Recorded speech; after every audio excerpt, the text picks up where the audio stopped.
Good morning. Here we go for another day. Well, welcome. It is. Let me just double check here. All right, let's get rolling. It is 38 degrees. It's overcast. It's already started snowing. Yes, you heard me. It's not going to stay with us. Good morning. It is Monday, March 23rd, 2020, and welcome to Radio Westchester. This is the radio station by the train station. I'm Bob Marrone. The program Mornings with Bob Marrone. Let's take a look at the headlines and then we'll be back with some of the weather. 2 million masks, 6,000 ventilators are on the way. Colleges could serve as hospitals. The county center is going to be one of those hospitals. And some of the numbers for you. The total of the coronavirus pandemic as of last night: New York City 10,764, New York State 16,887, and the United States total 33,267. 400 people have died. The $1.8 million aid has gotten hung up, and the president has actually sided with the Democrats on some parts of that bill. Here in New Rochelle, the school superintendent is tested positive for the virus. Construction has begun on the Westchester County Center to make it into a hospital. The George Washington Bridge, the Holland and Lincoln Tunnel go cashless. A Rockland group starts sewing face masks to help hospitals face shortages. And, well, the DMV is closed, and hopefully we don't have to pay any tickets. We'll have the city manager of New Rochelle on with us this morning. The county executive, George Latimer. Did I say Latimer? Anyway, rushing too much. Don't have to rush. None of us are going anywhere. Welcome to the program. Let's take a look at the weather. And the weather is brought to you exclusively by United Hebrew of New Rochelle, voted one of America's best rehabilitation and senior care campuses, and it's right here in New Rochelle. Visit uhgc.org. And we already told you about the weather. 38 degrees right now. It's overcast. It's going to get up to 42 today. But the real news, and it's short term, a wet snowfall is expected to start between 6 a.m. It's already begun, and maybe last through 8. It will change to rain around 8 o'clock, and maybe a half inch, but it won't amount to much. Now, tonight, rain will continue throughout the night, with totals reaching about a quarter of an inch to an inch possible. Rain. That's the way it's been lately. Tuesday, a mixture of sun and clouds. The temperature will be 54. And on into Wednesday, cloudy with rain late in the day. The high will be 46. And Thursday, we'll take you out that far. Early rain followed by increasing sunshine. The high will be 57 degrees. The overnight low will be 42.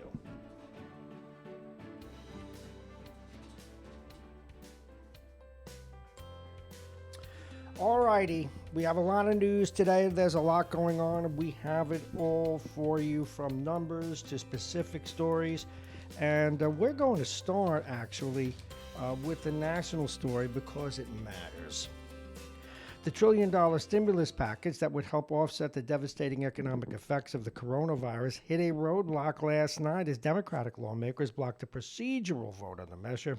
They argued that the proposed aid package favored corporations over workers and healthcare providers, sending Republicans back to the negotiating table. They do expect to resolve this, folks. Treasury Secretary Stephen Mnuchin had said that the bill, which has grown to as much as $1.8 trillion, includes direct deposit checks to Americans and expanded unemployment benefits. But Senate Minority Leader Chuck Schumer argued the draft package significantly cut back our hospitals, our cities, our states, our medical workers, he said. Early Sunday, Schumer said that House Speaker Nancy Pelosi and the Democrats would put their own bill forward if necessary. And the procedural vote in the Senate on Sunday evening locked at 47-47, with several Republicans not in the chamber, such as Rand Paul, who said he has the virus, Utah Senators Mike Lee and Mitt Romney, who want into self-quarantine. Now, they do expect to resolve this, and in an unusual move, at least for us, as looking at this news, the president actually sided with Democratic lawmakers demanding that any government aid to corporations include new restrictions on stock buybacks. So they're munching through, if you will, the individual aspects of this bill. Now, here's what it looks like so far, nuts and bolts. Direct payments of $1,200 to adults making less than $7,500, $2,400 for married couples making less than $150,000, $500 per child, $110 billion for hospitals, $250 billion for extended unemployment, $350 billion for small businesses, 150 for large businesses, and 50, that's billion, 50 billion for the passenger airline industry, and another 17 billion for companies critical to national security. And of course, as we know, even before we get to announce it more formally, April 15th has now been moved to July 15th. So if you were up with the calculator all weekend, no problem. You're just a little ahead of it. Now, car makers, President Trump on Sunday said automakers have been given approval to begin manufacturing ventilators needed by healthcare professionals on the front line. Ford, General Motors, and Tesla are being given the go-ahead to make them and other metal products. So fast is what they've been asked to do, and that's at FEMA Go for it auto execs. Let's see how good you are. That's what the president said to them yesterday. Quite a challenge. Now, as we turn our attention to a couple of other items here, and these things affect the economy, dozens of large companies have offered their employees a financial cushion unavailable to workers, but those are the large companies. Small companies are going to struggle. Thus, some of the debates now ongoing in the Senate. The most brutal stretch for global markets since the financial crisis isn't over yet, say experts, but we kind of knew that, didn't we? The Marriott and a growing number of hotel owners are furloughing tens of thousands of workers or slashing staff as the pandemic progresses. U.S. lawmakers failed, as we said, in their bid, but again, we hope to have that thing resolved today. Now, it's asymptomatic people who are carrying the virus without knowing it, and they are the ones that may inadvertently be helping it spread. Thus, this emphasis on getting people at parks and other gatherings to stay away from each other. The young people who are down at the beaches in Florida frankly, to knock it off. And an evacuation of American diplomats has actually hobbled our presence in China. So, and that's hurting us from the standpoint of, espionage and everything else. Let's take a closer look locally now as we come up on 640. Did a school superintendent, Laura Feo, tested positive for the coronavirus. COVID-19. I don't know why it was necessary to repeat that.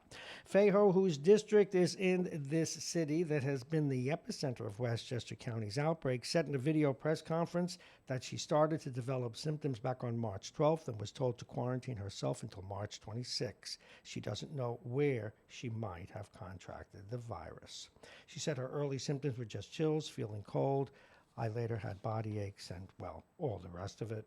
Her doctor prescribed her medicine for the shortness of breath and some cough medicine. So that's the deal. The formal announcement to close the entire district came on March 13th, and it will remain closed at least now through the 2nd of April. As we reported in the headlines, to combat the growing number of coronavirus cases in the state, construction of a temporary hospital inside the Westchester County Center could begin today, according to Governor Cuomo. Once again, we'll be talking with George Latimer in about 20 minutes' time. To prepare for an expected increase in hospitalization, the state will need more than double its capacity of 53,000 beds to 110,000 beds, and that's the state that needs to do that. He is asking the Army Corps of Engineers to immediately begin working on 4 temporary hospital locations, including Westchester County Center, again in White Plains. And this is something that President Trump and Governor Cuomo have been cooperating on. If you are still one of those people who is getting to and from work and or visiting people who need your help, the George Washington Bridge, the Holland and Lincoln tunnels are going cashless to avoid handling cash and reduce the spread of germs. Fares collected at those particular locales will only be done via Easy Pass starting 9 o'clock last night. Those without Easy Pass who pass through them will have their license plate scanned and a toll bill will be sent to the address registered with the car's license. So this is the time to borrow your brother-in-law's car. This decision was made to be consistent with the emergency orders issued in New York and New Jersey, and the cashless tolling will be in effect as long as those executive orders are in place. And they will, by the way, if you don't have an Easy Pass, you will pay the amount of the standard cash toll. Now, what about the toll takers? There aren't many left anymore, but the Port Authority's 150 toll takers will be paid during the crisis. It is 6:42. With hospitals nationwide, including in Rockland, in desperate need of more protective gear as coronavirus sweeps through, a group of Rocklanders are tapping their sewing and organizational skills to help. They're called the Masked Warriors, and a Facebook group that was launched and coordinated by residents Tina LaPresti and Sabrina Ruffman. They are approaching 450 followers. Well, on Sunday, Governor Cuomo urged Trump to get more masks. Well, these people are going to make masks. The question is, will they meet standards? But nonetheless, a very nice effort from them. How to renew your license today, eh? Well, New York Department of Motor Vehicles is extending grace periods for expiring vehicle registrations and licenses as all DMV offices here in the state and, of course, here in Westchester closed Saturday to prevent spread of the virus. And more than 60 online transactions remain available, including registration and license renewal, as well as the ability to plead or pay New York City traffic tickets. Well, I got a couple I need to plead, and I'm not sure how to do it because the courts are closed. I wanted to fight them today. Well, I think it's tomorrow. We'll ask Chuck Strom, the city manager here, what I can do to stay out of trouble. A little more than a week ago, Ezriel Cornell, that's right, Ezriel Cornell caught a cold. He woke up with a bit of congestion, some minor discomfort. Well, no fever, no cough, but nonetheless, Cornell, who is a neurosurgeon and is needed, he works in both Westchester County and in New York City. He has the virus. So just a little note, we lost a neurosurgeon in all this. Now we continue with our deep dive into the news. It is 6:44. You're listening to Mornings with Bob Marrone. I am Bob Marrone. This is Radio Westchester, your radio station at the train station. Now, many of you, and hopefully we'll pick up a lot more listeners as well, many of you have been on Facebook. I see the numbers every day. We are available on Facebook, YouTube, Instagram, Periscope, RadioWestchester.com. Tell your friends we will be here no matter what, even if they tell us we can't do it here at the train station. But over the weekend, we sterilize this place. It's locked. No one else is coming in. Just safe me. We will be here. So if you need the news every day from 6:30 to 10, we are here on all of those various platforms. Again, the audio-only Radio Jar, RadioWestchester.com, Mornings with Bob Marrone, or go to My Tuna Radio. That's where many people get their podcasts, and this show will be podcasting as well. Covering some other stories, a quintessential city photographer left a suicide note before leaping to his death from his luxury apartment building in Tribeca yesterday. This in the New York Post and other outlets. A 64-year-old Robert Herman, a street photographer, he did leave a note. Now, this is a guy who published 2 books, very famous photographer here in town, at least for those who are in that field. He left a note simply saying, how can life make you happy? So that's kind of, how do you enjoy life? Excuse me. I guess he was not able to. And that's an interesting problem, folks, and something that you should keep your eye on. If you have friends or relatives who suffer from depression or who don't handle being in the house very well, they don't call it cabin fever for nothing. And we're not saying that that's the reason this young man took his life. I'm calling him young because he's 64. But nonetheless, be aware of that. What you're going to see, and there were several stories yesterday, is many more people on Facebook, Instagram, and other types of media, social media. And this is when people that do what we do all online and broadcasting, online social media, Facebook, Instagram, YouTube, all the things we're on. This is when it should reach its high point, its great virtue, and so we can help. Some other news, and just boy, some people just don't have luck. Croatia got hit last night with a 5.3 earthquake, rubble, everything else, buildings collapsing. Not catastrophic earthquake, but nonetheless, it destroyed some churches and other locales. So just when you think things can't get worse, the thing you learn in life, it seems, is that you always can. It is 6:47. We have some other numbers to cover and some other issues, and then we'll open up the phones. But we do have to go back to the weather and a little bit of a reset, and let's do that now.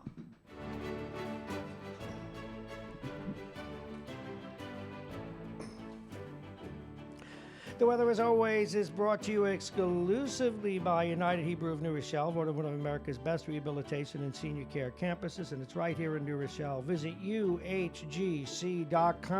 It's 38 degrees and overcast, and we saw some snowflakes before. You will see them between now and about 8 o'clock or so, maybe even a little later, but it will turn into all rain by 10 o'clock. That's what they tell us.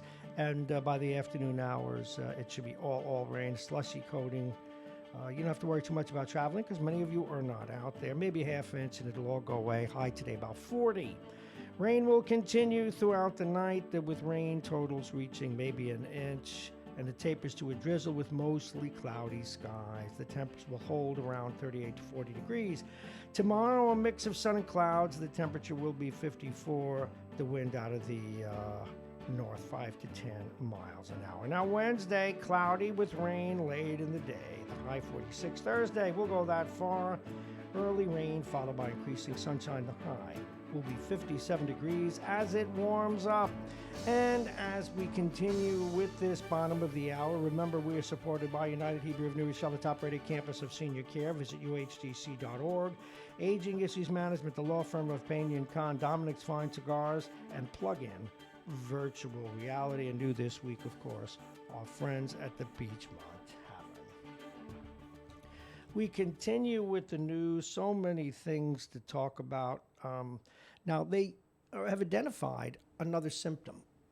And this is a symptom that is very subtle. And listen in. The loss of taste and smell could be crucial warning signs for hidden carriers of the disease. The British Association of well, I'm not going to say it, but nose and throat, okay? This is the one thing. I've been on radio almost 20 years. I'm not going to take a shot at that.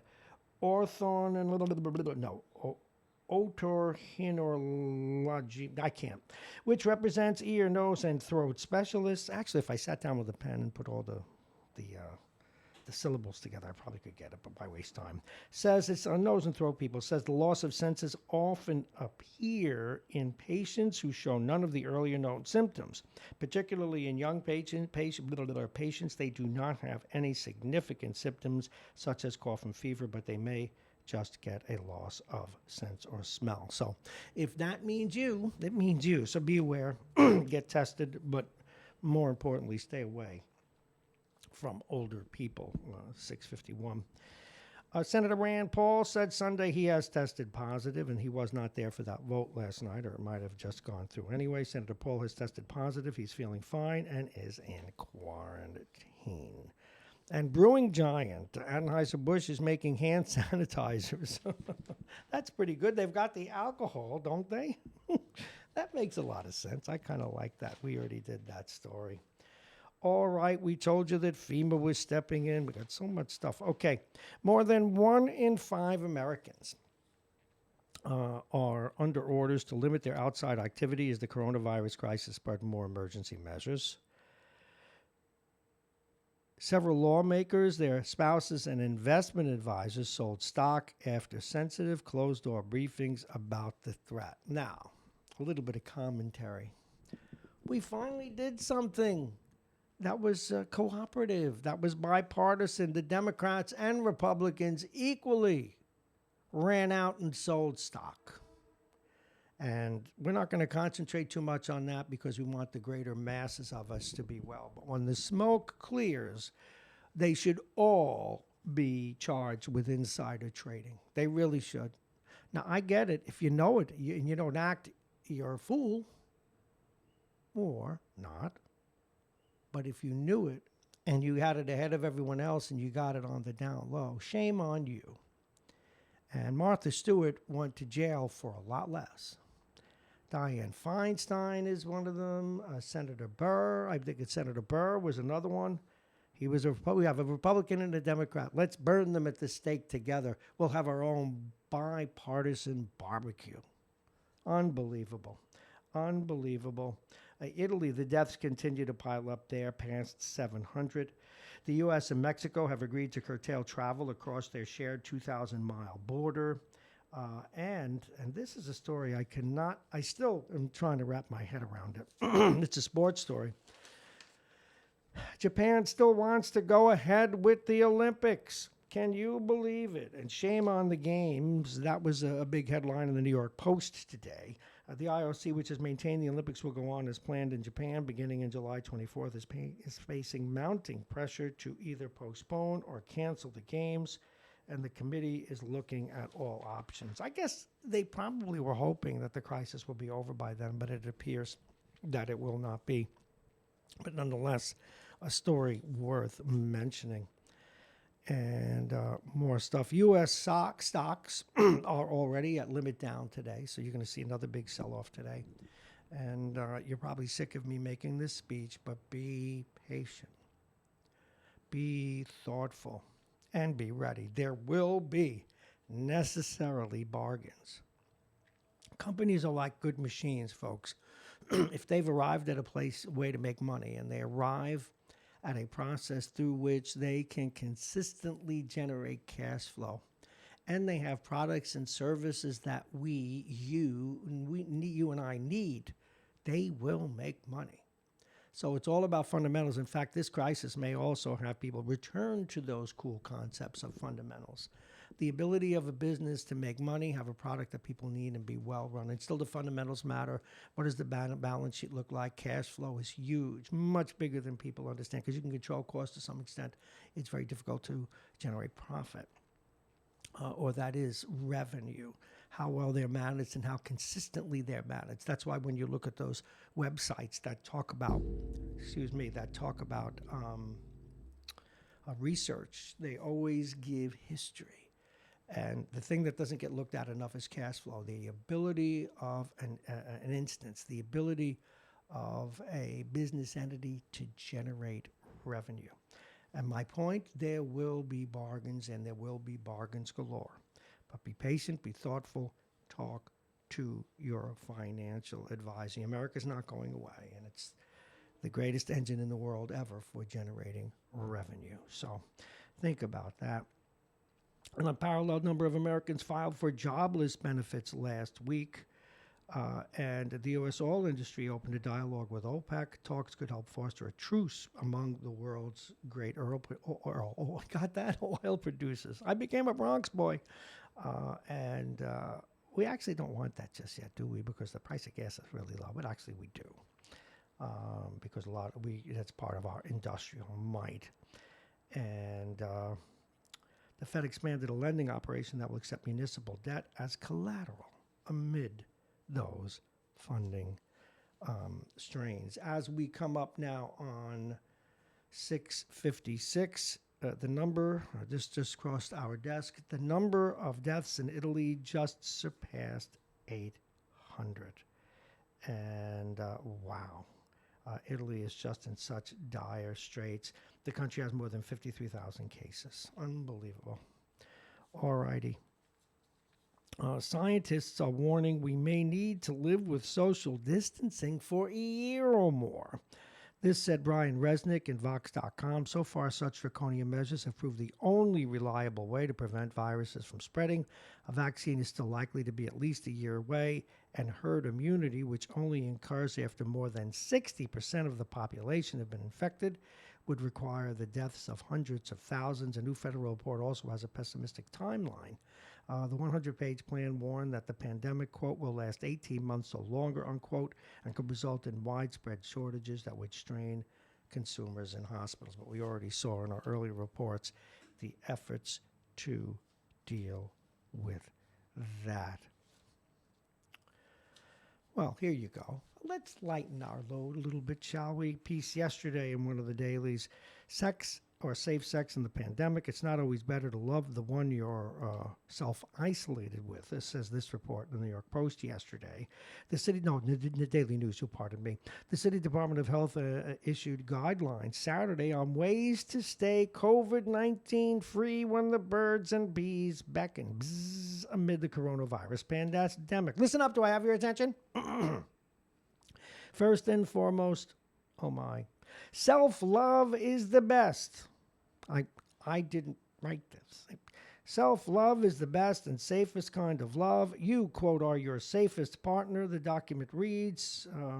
Self-love will not spread, and you know what I mean, the M word, especially if you wash your hands and any sex toys with soap and water for at least 20 seconds before and after. But the agency did not entirely, this is the agency in charge of health, by the way, did not entirely throw cold water on the idea of, virus-free relations, shall we say. The next safest partner is someone you live with, having close contact with every day with a small circle of people. Well, you won't prevent the virus, although you may have what's soon going to be called a corona baby. Remember we had World War II babies? Maybe there will be corona babies. I wonder how many will get the name Corona after the beer, I guess. The major U.S. airlines are warning that a massive federal bailout is needed to keep their employees on the job during the coronavirus crisis, with thousands of layoffs already announced at the 3 New York area airports. Further large-scale payroll cuts are imminent unless Washington delivers that multi-billion-dollar aid package within the next 10 days. It is coming up on 7 o'clock. Can you believe time flies when you're having fun? All right, this is interesting. And I want to slow down a bit because I want to get the attention of alcoholics. And this is no intent to be funny or critical. Alcoholics, drug addicts, some people suffering from other addictive illnesses. Something that those of us who don't have these problems have not thought of. And it was a piece in the Daily News yesterday that woke me up to it. Thousands of people, there are thousands of in-person Alcoholics Anonymous meetings that have been halted. Opioid Anonymous meetings, narcotic meetings, and so forth. People suffering from various illnesses of these types that require group therapy and that require great regular meetings. And one person said it's that first drink. And people are feeling isolated. And that's one of the big problems that leads to drinking and that leads to self-medicating and so forth. So the concern is that we will have a mental illness crisis for people who are addicts or other people who, again, there are people out there who are going to group therapy for all kinds of things, from social phobia to obsessive compulsive disorder, depression, you name it, particularly is something that was a crisis in and of itself and that will continue to be now. And as we pass through this crisis, is psychiatrists don't even take insurance anymore. And so the executive director of New York's Intergroup Association of AA, for example, is coordinating groups on Facebook and other locales. So if you have a sponsor, stay in touch with that sponsor. Maybe you can FaceTime that sponsor. If you are part of a group or you are someone that organizes a group, and I realize it's Alcoholics Anonymous, but this may be one time we have to go out and get some information, or at least enough to get everybody in the group.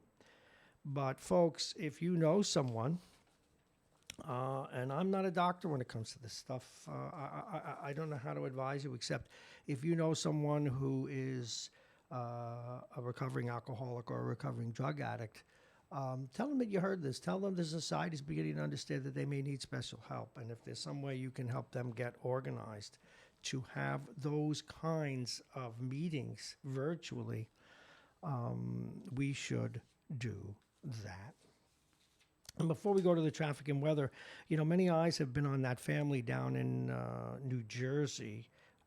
And that, of course, is the large family from Freehold, where they already lost four folks. They all attended a wedding before all this got as crazy as it did. And four of them have already, no, it was a family dinner, excuse me. Four of them have passed away. Now, two more members have received the virus. Two more after losing their mother, two brothers, and a sister. The youngest of 11 Fusco siblings has herself contracted the illness. And again, we're talking about the Grace Fusco family from Freehold, New Jersey. All righty, we are flying here, it seems, through lots and lots of news. And I realize there's lots and lots of news. But just be with us. We'll be through it soon, and then we'll get to our guests, and we'll go over that lineup in a minute. Let's take another look at the weather. It is 38 degrees. It's overcast. It's going to get up to 42 today with the real news. We had some flurries before, but they stopped. But we do expect to have snow within the next couple of hours. It's not going to add up to more than half an inch, and it should all melt away by this afternoon. But it will turn into heavy rain, and the rain will go on through the rest of the day into the evening. And expect an inch, a half inch, right up to 2 to 4 inches, depending on where you are. We're going to have heavy rain this afternoon. Tonight, the rain will continue throughout the night, totaling, again, still another inch possible. Rain tapers to drizzle with mostly cloudy skies remaining as we get into the early morning hours tomorrow. A mixture of sun and clouds. The temperature will be 54. And Wednesday, cloudy with rain during the day. The high will be 46. On into Thursday, early rain followed by increasing sunshine. And the weather's brought to you exclusively by United Hebrew of New Rochelle, a top-rated campus of senior care. Visit uhgc.com. And the top of the hour, supported by Aging Issues Management, the law firm of Pena & Con, Dominic's Fine Cigars, Plug-in Virtual Reality, and our friends at Beachmont. I've got to order one of the burgers with onions today. Really do that. The Beachmont Tavern.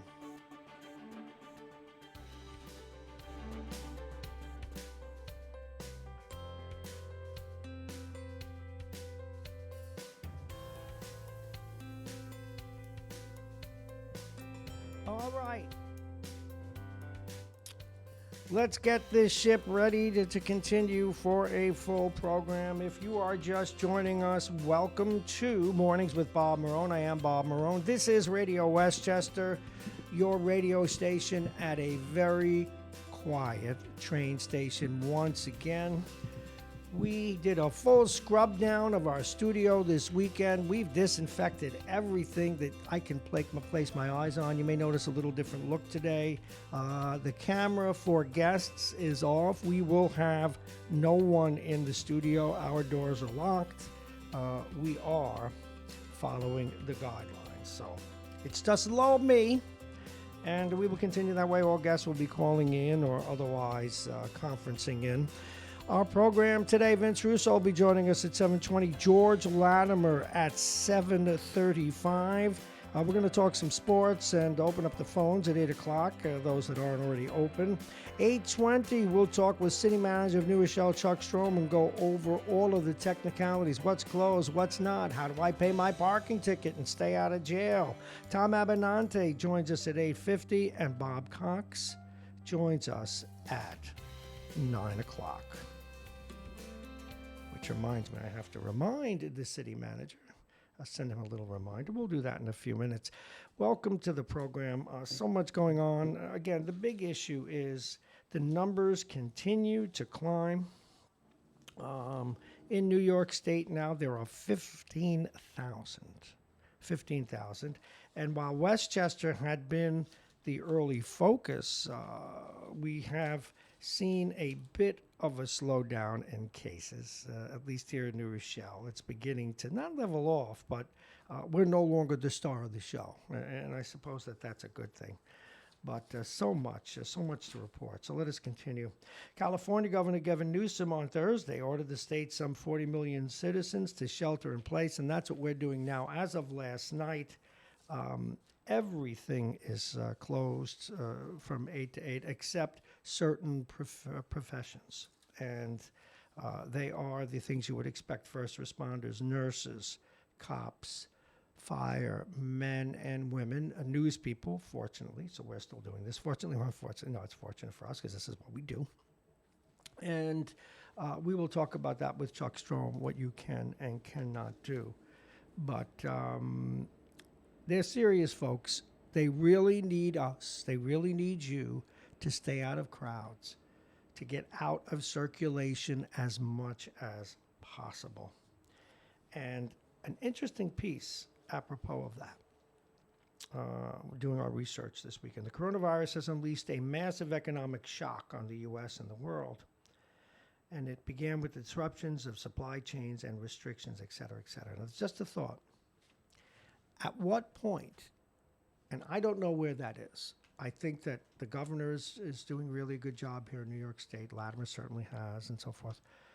But when, and on up to the president, when does the president, the powers that be, take their foot off the gas pedal and say, we're in greater danger of destroying the country economically than we are of losing lives? I don't know that we ever reached that point. I think that that's a moral third rail. And I don't mean politically, morally. But it is quite possible, and this is what we'll see what America's all about, that we will reach a point where they may have to say, my God. And many writers have timidly written about this, but we need to think openly. Now, I'm not suggesting, I don't have the temerity or the knowledge to suggest that, well, because this is what we really be saying. We just have to let some people die and let this virus run its course.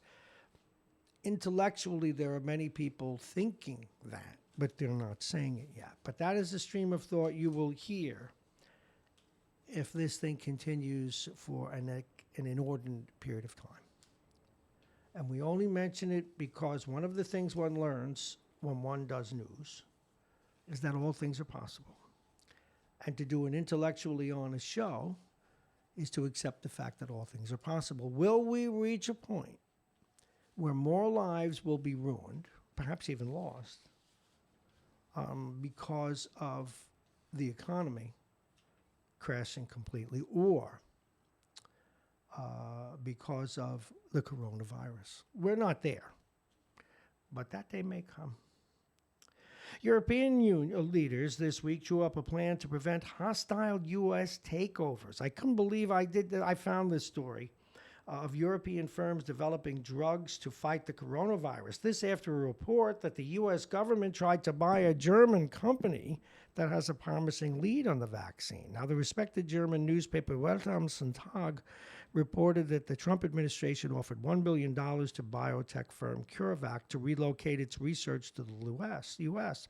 The paper quoted an unnamed German official who said President Trump wanted the vaccine only for the United States, so they weren't interested in selling. Let's have everybody working together, folks, okay? All right. The Javits Center. We reported earlier that the county center here in Westchester is going to be used for extra hospital beds. Well, the Javits Center will be used as well, and that's a used place, as well as some other, a huge place, hotels. They could be used as well. So the plan, as evolving from the federal government on into the states and into local municipalities, is to add more beds, as we did earlier, just to consolidate some of this stuff.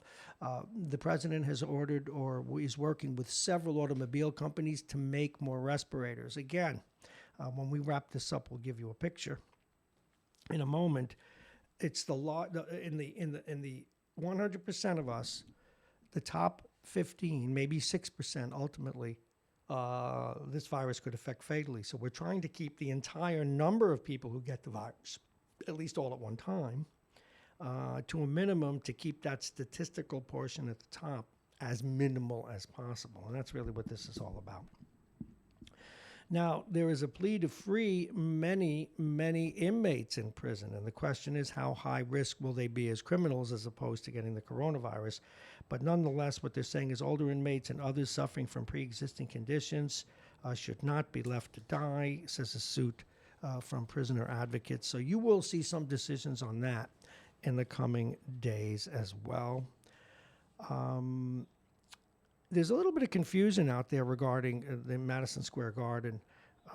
They won't promise to pay arena workers, yet the employees of the Rangers and Knicks separately, the teams are saying they are going to pay their daily workers. So it's just another step for the Garden and Dolan, the richest franchises in sports, rich hockey, certainly rich basketball franchises, to do their thing. The Giants, by the way, the New York Giants have funded a new program to provide child care at no cost to emergency response personnel at the Meadowlands YMCA for the next 10 weeks. And that is for first responders. Kudos to the Giants. Kudos to the Giants. Will James Dolan get the memo? And maybe he has. Let's not judge him yet. Let's see what they do. Oh, I can't wait to do this one sports story, but I'll wait until 8 o'clock. I'll wait until we actually do sports. I cannot believe what I'm reading about Aaron Judge. All righty. Some other stories. And again, we're trying to give you everything you need to know about COVID-19. Loggers whose odds of, did you know this? Loggers whose odds of contracting COVID-19, their odds are the lowest of any of hundreds of professions analyzed by the New York Times. The nation's 4,680 tree fallers enjoy so much well-ventilated personal space that they are at lower risk than even our 11,600 painters, sculptors, and illustrators, says the New York Times. Go figure. Second acts. I did not know this. And Sarah Palin, former Alaska governor and vice presidential candidate, appeared on Fox's The Masked Singer in a pink bear costume and rapping "Baby Got Back." Finally. Do you remember in the movie, Full Metal Jacket, when the sergeant tells the chubby, out of shape guy, "We finally found something that you're good at, Sarah Palin." Getting in a bear costume and singing "Baby Got Back." Well, Sarah Palin had back, I think. All righty. In times of international crisis, the world used to be able to look to the U.S. for leadership, and unfortunately, what's happening in the world right now, the world's not. And even though China, and this is upsetting because China kind of, in their dissembling and their dishonesty, delayed this thing. But again, their reaction since they finally got honest is pretty good. People are looking to China, of all places, at least this in how the rest of the world sees us. It used to be the U.S. Now that is a sidebar, folks. And that is a sidebar to the fact, so don't criticize it yet. But when you decide to have an America First policy, that's one of the unintended consequences. If it's America First, you're no longer leading the world. And that's just the way it is. Be kind to mice. Two more things. Be kind to mice. As it turns out, there's a particular type of mouse that is needed in great quantity in order to work on the virus. It has been genetically engineered, this mouse is. Genetically engineered to behave under certain medical circumstances as do humans. And so just a little note, and this was in Business Week. I mean, it's not like I took this out of Mad Magazine. And it has been genetically engineered. They're called ACE2 mice, transgenic ACE2 mice. So don't go stepping on any mice. Be kind with your mouse traps. These mice are needed for this test. Thousands of them are needed for these antiviral tests. But you didn't know, okay? All righty. This is the piece that got under my skin. And I haven't enjoyed throwing this man under the bus for 4 years because he used to be a regular on one of my shows. He's a brilliant writer, a really decent guy. But they gave him a page in the New York Post several years ago, Michael Goodwin. And he didn't just drink the Kool-Aid. I think he manufactures it. So I pick up, I get the papers. I do research for you so I could do all the 10 million stories I just did. And he says the coronavirus epidemic is shaking humanity and turning the world upside down. Someone alert the media. His headline, the latest shame on the media for picking on Donald Trump. Well, Michael, please, ease off. You're losing your credibility completely. The New York Post and maybe Fox News are the only people that are ever going to hire you again. They've kind of been found out.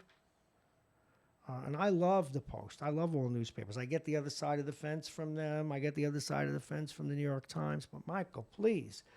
One of the things about the president's behavior lately is that it's prima facie. Like it or not, it is what it is. And is the media at the point where they call him out? Sure they are.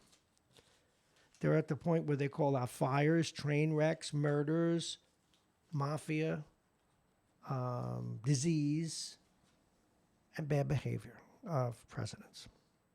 Doesn't mean he's not doing it. It doesn't mean he's doing a terrible job either, by the way. But he says some stupid things. So come on, Michael, be a little less biased. In fact, why don't you help the president and call him out a little bit?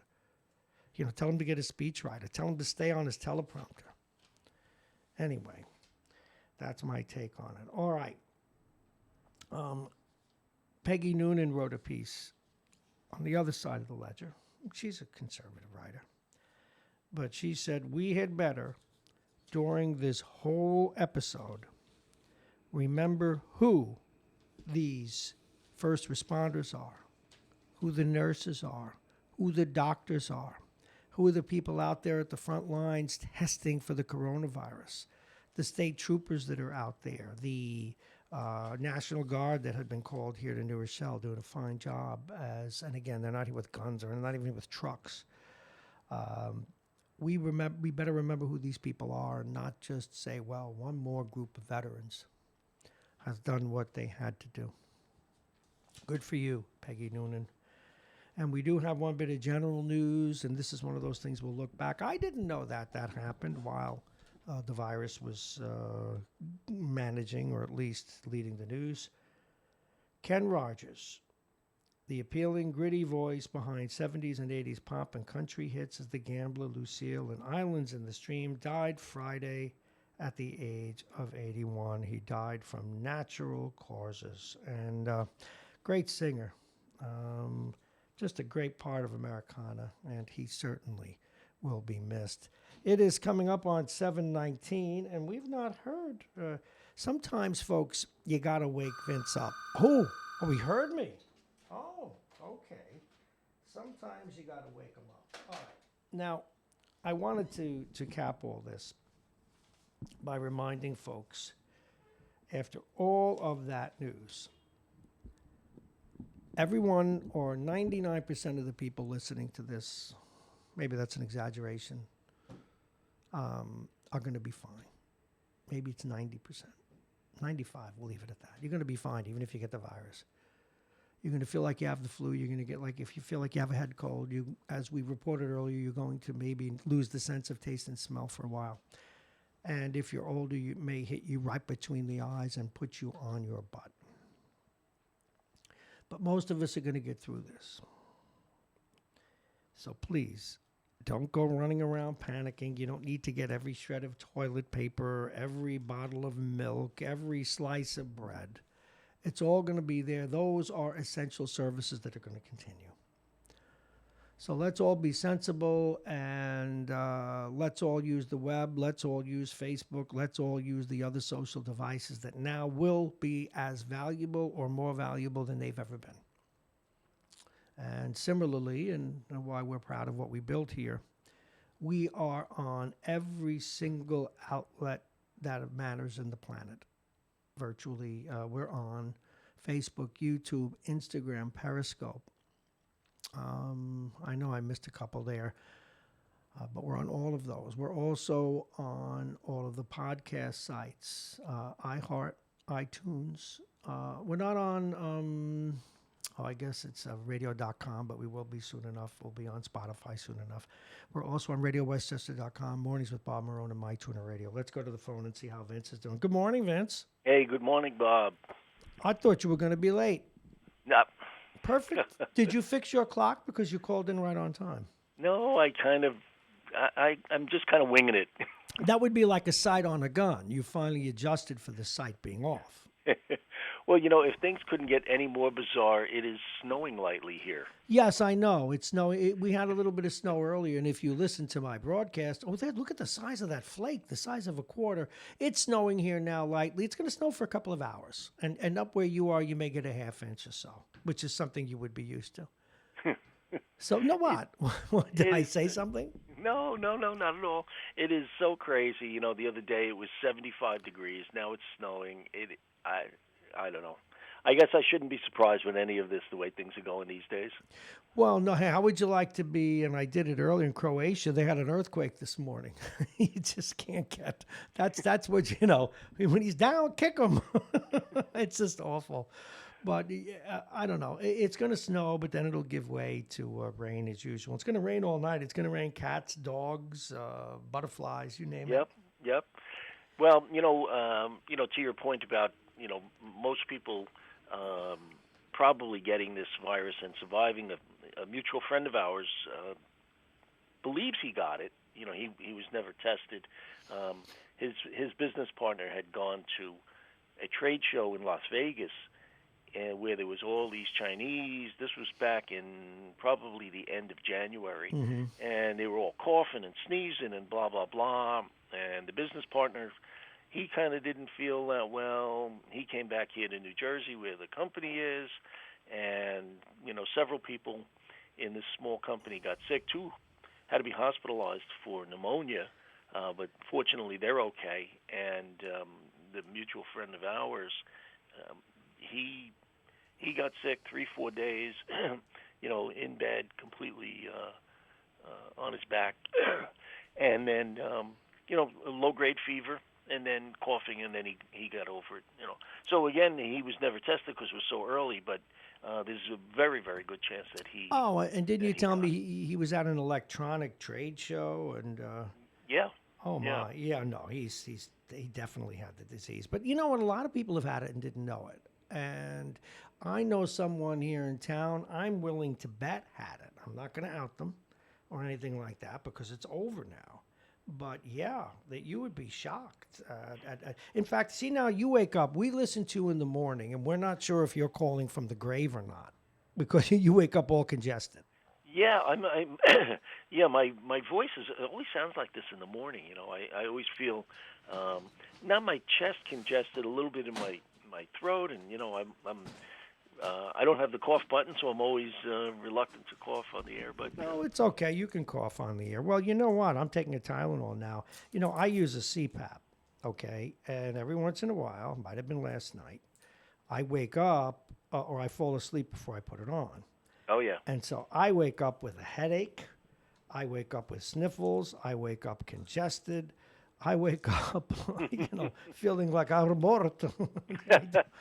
And my head hurts, my sinuses hurt, and for all I know, I got 7 coronaviruses. In fact, you are about to see me take some Tylenol right now. So, yeah, well, I but would. that's the point. How many people are feeling like this weather you mentioned earlier, the cold, the hot, this, that? A lot of people have the sniffles and don't know what they have.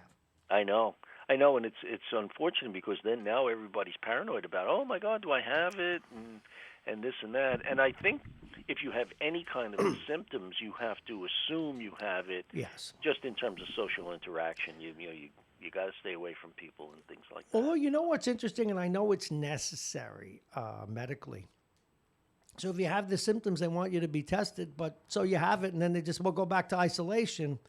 And even if you don't have it, you wonder how much you're a carrier, how much is on your hands. It's really a touchy situation, I think what they or want non-touchy in situation. terms of testing, I think they want people to be tested not to treat them because there really isn't anything you can do. But I think they want to kind of identify how many people have got it, where it is, and all Well, of well, that. yes. Plus, there are some hard truths here. There is the medical condition that they had achieved with polio until wacky religious people said, "No, we don't want any more vaccines." And again, I'm going to keep calling them out. And please don't bring up God to me because He does not interfere with life on the planet. And but in order for what's called herd immunity, and that's where it stops, cases stop going up in number. hmm 60% of the population has to get it. Yeah. So a lot more people are going to get sick or will have been sick and don't know.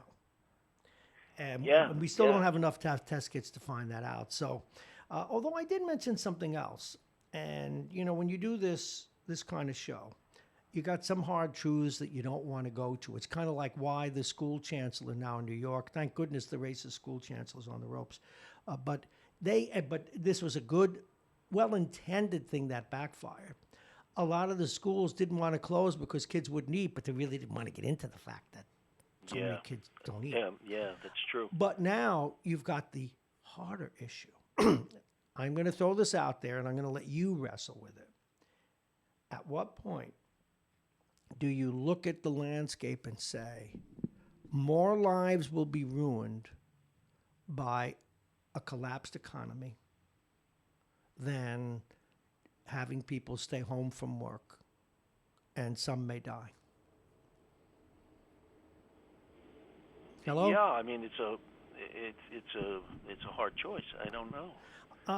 I'm sure. Well, I've read some editorials, in my show prep over the weekend, which seems never to end with this virus, by the way. There are people that have come out and actually written that, but very politely and very carefully. Because that risk is real, and I am only saying it because it's an intellectual truth. I mean, for me, I'm perfectly happy. This has been great. It's like I can run anywhere. I'm isolated, but really, it's a real consideration at some point in time. I don't know when that something is, because politically it would be anathema, and morally it would be anathema. But then you may have some people starving. The number may exceed the number that would die. The same. Yeah. Well, I don't think. I think the problem there is though there's no clear. Not only is there no clear choice, there's no clear enforcement. If the authorities, whoever they may be, said, well, you know what? Yeah, some people are going to get this thing and some people are going to die, but everybody's got to go to work. People are going to say, guess what, pal? I don't care what you say. I'm not going. You know what? I bet you there are as many people that would say go to work. Because the hardest thing to do in this planet is especially the economy. Now, we're in a great, the president is right from the standpoint of the numbers when he says the economy's great. Yeah, for rich people. The economy sucks, at least in terms of its equality. It sucks. Well, that's been that way forget this virus. It's been that way. It's been that way. It's been encroaching on 30 years now. And it's gotten to the point where you have to work 2 jobs. In fact, one of the reasons we have this crisis, and again, this is the one time I'm not going to throw Carranza under the bus or Fejo here, where every family's got 2 people working and it became the new normal. And so you can't send your kids home to have mom take care of the kids. And I'm a real capitalist at heart, V, and I don't enjoy saying this, but something broke, and it started to break in the 80s. And, I'm not going to answer the question, would I prefer to go to work, all things being equal? I don't want to kill anybody else, though. But if you're asking me what my risk is, I'd rather go to work. I'd rather put food on the table. I'd rather get out there and join the fight than lay down like a lamb in the house. Yeah. See, I think, as far as the economy, my parents were low middle class parents, and both of them worked, but both of them earned at least a decent wage relative to the economy. Yeah. We didn't live lavishly at all. I mean, we had a very nice apartment. I thought we had a nice apartment. We never. My parents never told us, "Sorry, we don't have a meal today." We had decent clothes. Again, nothing fancy, nothing spectacular. But I think that's the difference these days. Even with 2 people working, they can't do it. They cannot make enough to provide a reasonable standard of living for their family. And you gotta, and the tendency is, when you say the kinds of things that I just said, the tendency is to blame the right and industry and corporate America. But on the other side, they want to give away all your money, and they want to give it away more for votes than to help people sometimes. And so Yeah, that's the conundrum. yeah, it's true. Like I tell you, V, if you do the news long enough, these organizations that, and I was blind to this. Oh, look, they're giving grants to that nonprofit. They're giving grants to that daycare center. More of the money goes to salaries and to feather the nests of political hacks than it does to help the people. Yeah, And when you probably see it now in your political world, and I am aghast at it, and it's the way that the Democrats buy votes, and it's just, But at any rate, the net is, and the point I'm getting at is, see, I have that moral compass, and I don't want anybody to die, God, and we got to take care of our older folks. I'm one of them in 3 days, but. you're one of them already. Well, you know what I mean. I have an ugly number coming up that I don't want to discuss. But be that as it may, I'd rather, if you said to me, Bob, it's only you who could die, I'm out working. I'm out putting bread on the table because I don't trust the system to help me. I was speaking to my cousin the other day. He lives down in Central Jersey, and he's retired from the New York City Police Department. And he said, I don't understand this. He says, I went to the supermarket early to get groceries. He said, and they said it's for people over 60, only. Let me see your ID. He goes, I used to go in the bar when I was 16. They never asked for ID. He said, now they're asking. He goes, fortunately, he goes, I'm 60. I showed the guy. He goes, I never had to show any ID in my life. Well, I'm an idiot. I never realized that there are all these benefits for being older. I've always forgotten to take the discounts. Although I had to take a bus trip recently, and it was like a third the cost. The senior costs are great if you know what the hell you're doing. Yeah. Well, what's depressing when you go to the counter. When my wife and I, the first couple of years that we moved here in New Jersey, we went to the local high school to see the football game, and we walk up to the ticket counter, and we didn't say a word. The girl looks at the student running the counter. She looks at it. She goes, 2 seniors. Oh yeah, I know. It's awful, isn't it? In the They movies, don't. it's good because movies have gotten so expensive. I wish I was twice older. I mean, all of a sudden you go. It used to be movies $5, you're in there. Now, next thing you know, with popcorn and everything else, a $40 a night. How the hell did that happen? Well, I don't know about movies up there, but movies here, they must assume everybody's hard of hearing. It is so loud that you cannot believe it. I hardly ever go because I don't think there's anything particularly worth watching. Elitist scum. Go ahead. But it is so loud that it's ridiculous. Plus, you got to watch commercials. That annoys the Oh, heck at the out. beginning, yeah. Well, yeah, but you know what? Every once in a while, there is a great movie out, and you got to go see it, of course. But you'll wait until it comes on television 10 years from now, because that's how you roll. We get that about Vince.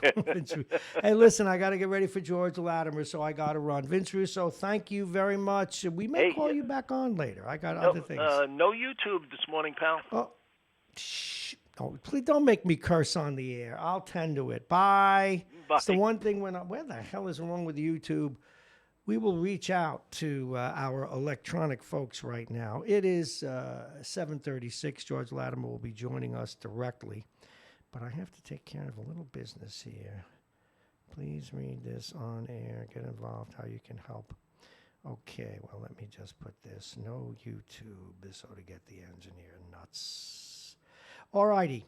It is 6:35. George Latimer. Oh, there he is. He's right here. And we do want to get to him. As you know, George Latimer is the county executive. Now, county executive, before we put you on, we had some troubles we thought we fixed with our phone. If we hear click, click, clicking, I will call you back. But the county executive, as you know, and I'm not shy to say it, has been earning high marks for the work that he's been doing here in the county, along with the governor. Please welcome County Executive George Latimer. Good morning, County Executive. How are you? Good morning, Bob. There we go. I'll call you right back. Just bye. Damn it. Damn it, damn it, damn it, damn it, damn it, damn it, damn it, damn it, damn it, damn it, damn it, damn it. All right.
We have a myriad of ways to fix technical problems, and we just fixed that. And once again, we go to the county executive, George Latimer, whom we don't think he sleeps. The latest news working on getting the county center to be one of those, if you will, temporary medical centers.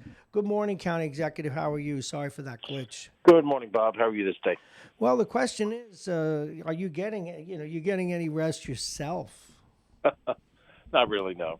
And it's a stressful time. It puts stress on individuals and relationships and everything else. So, but Yep. we're all going through this. It's not as if any one of us is carrying a burden by ourselves. Every family is affected by this economically. Every family is affected by this either with directly or the potential for health issues. So, I think we're all in this together. Whatever our responsibilities are, we just each of us do our job.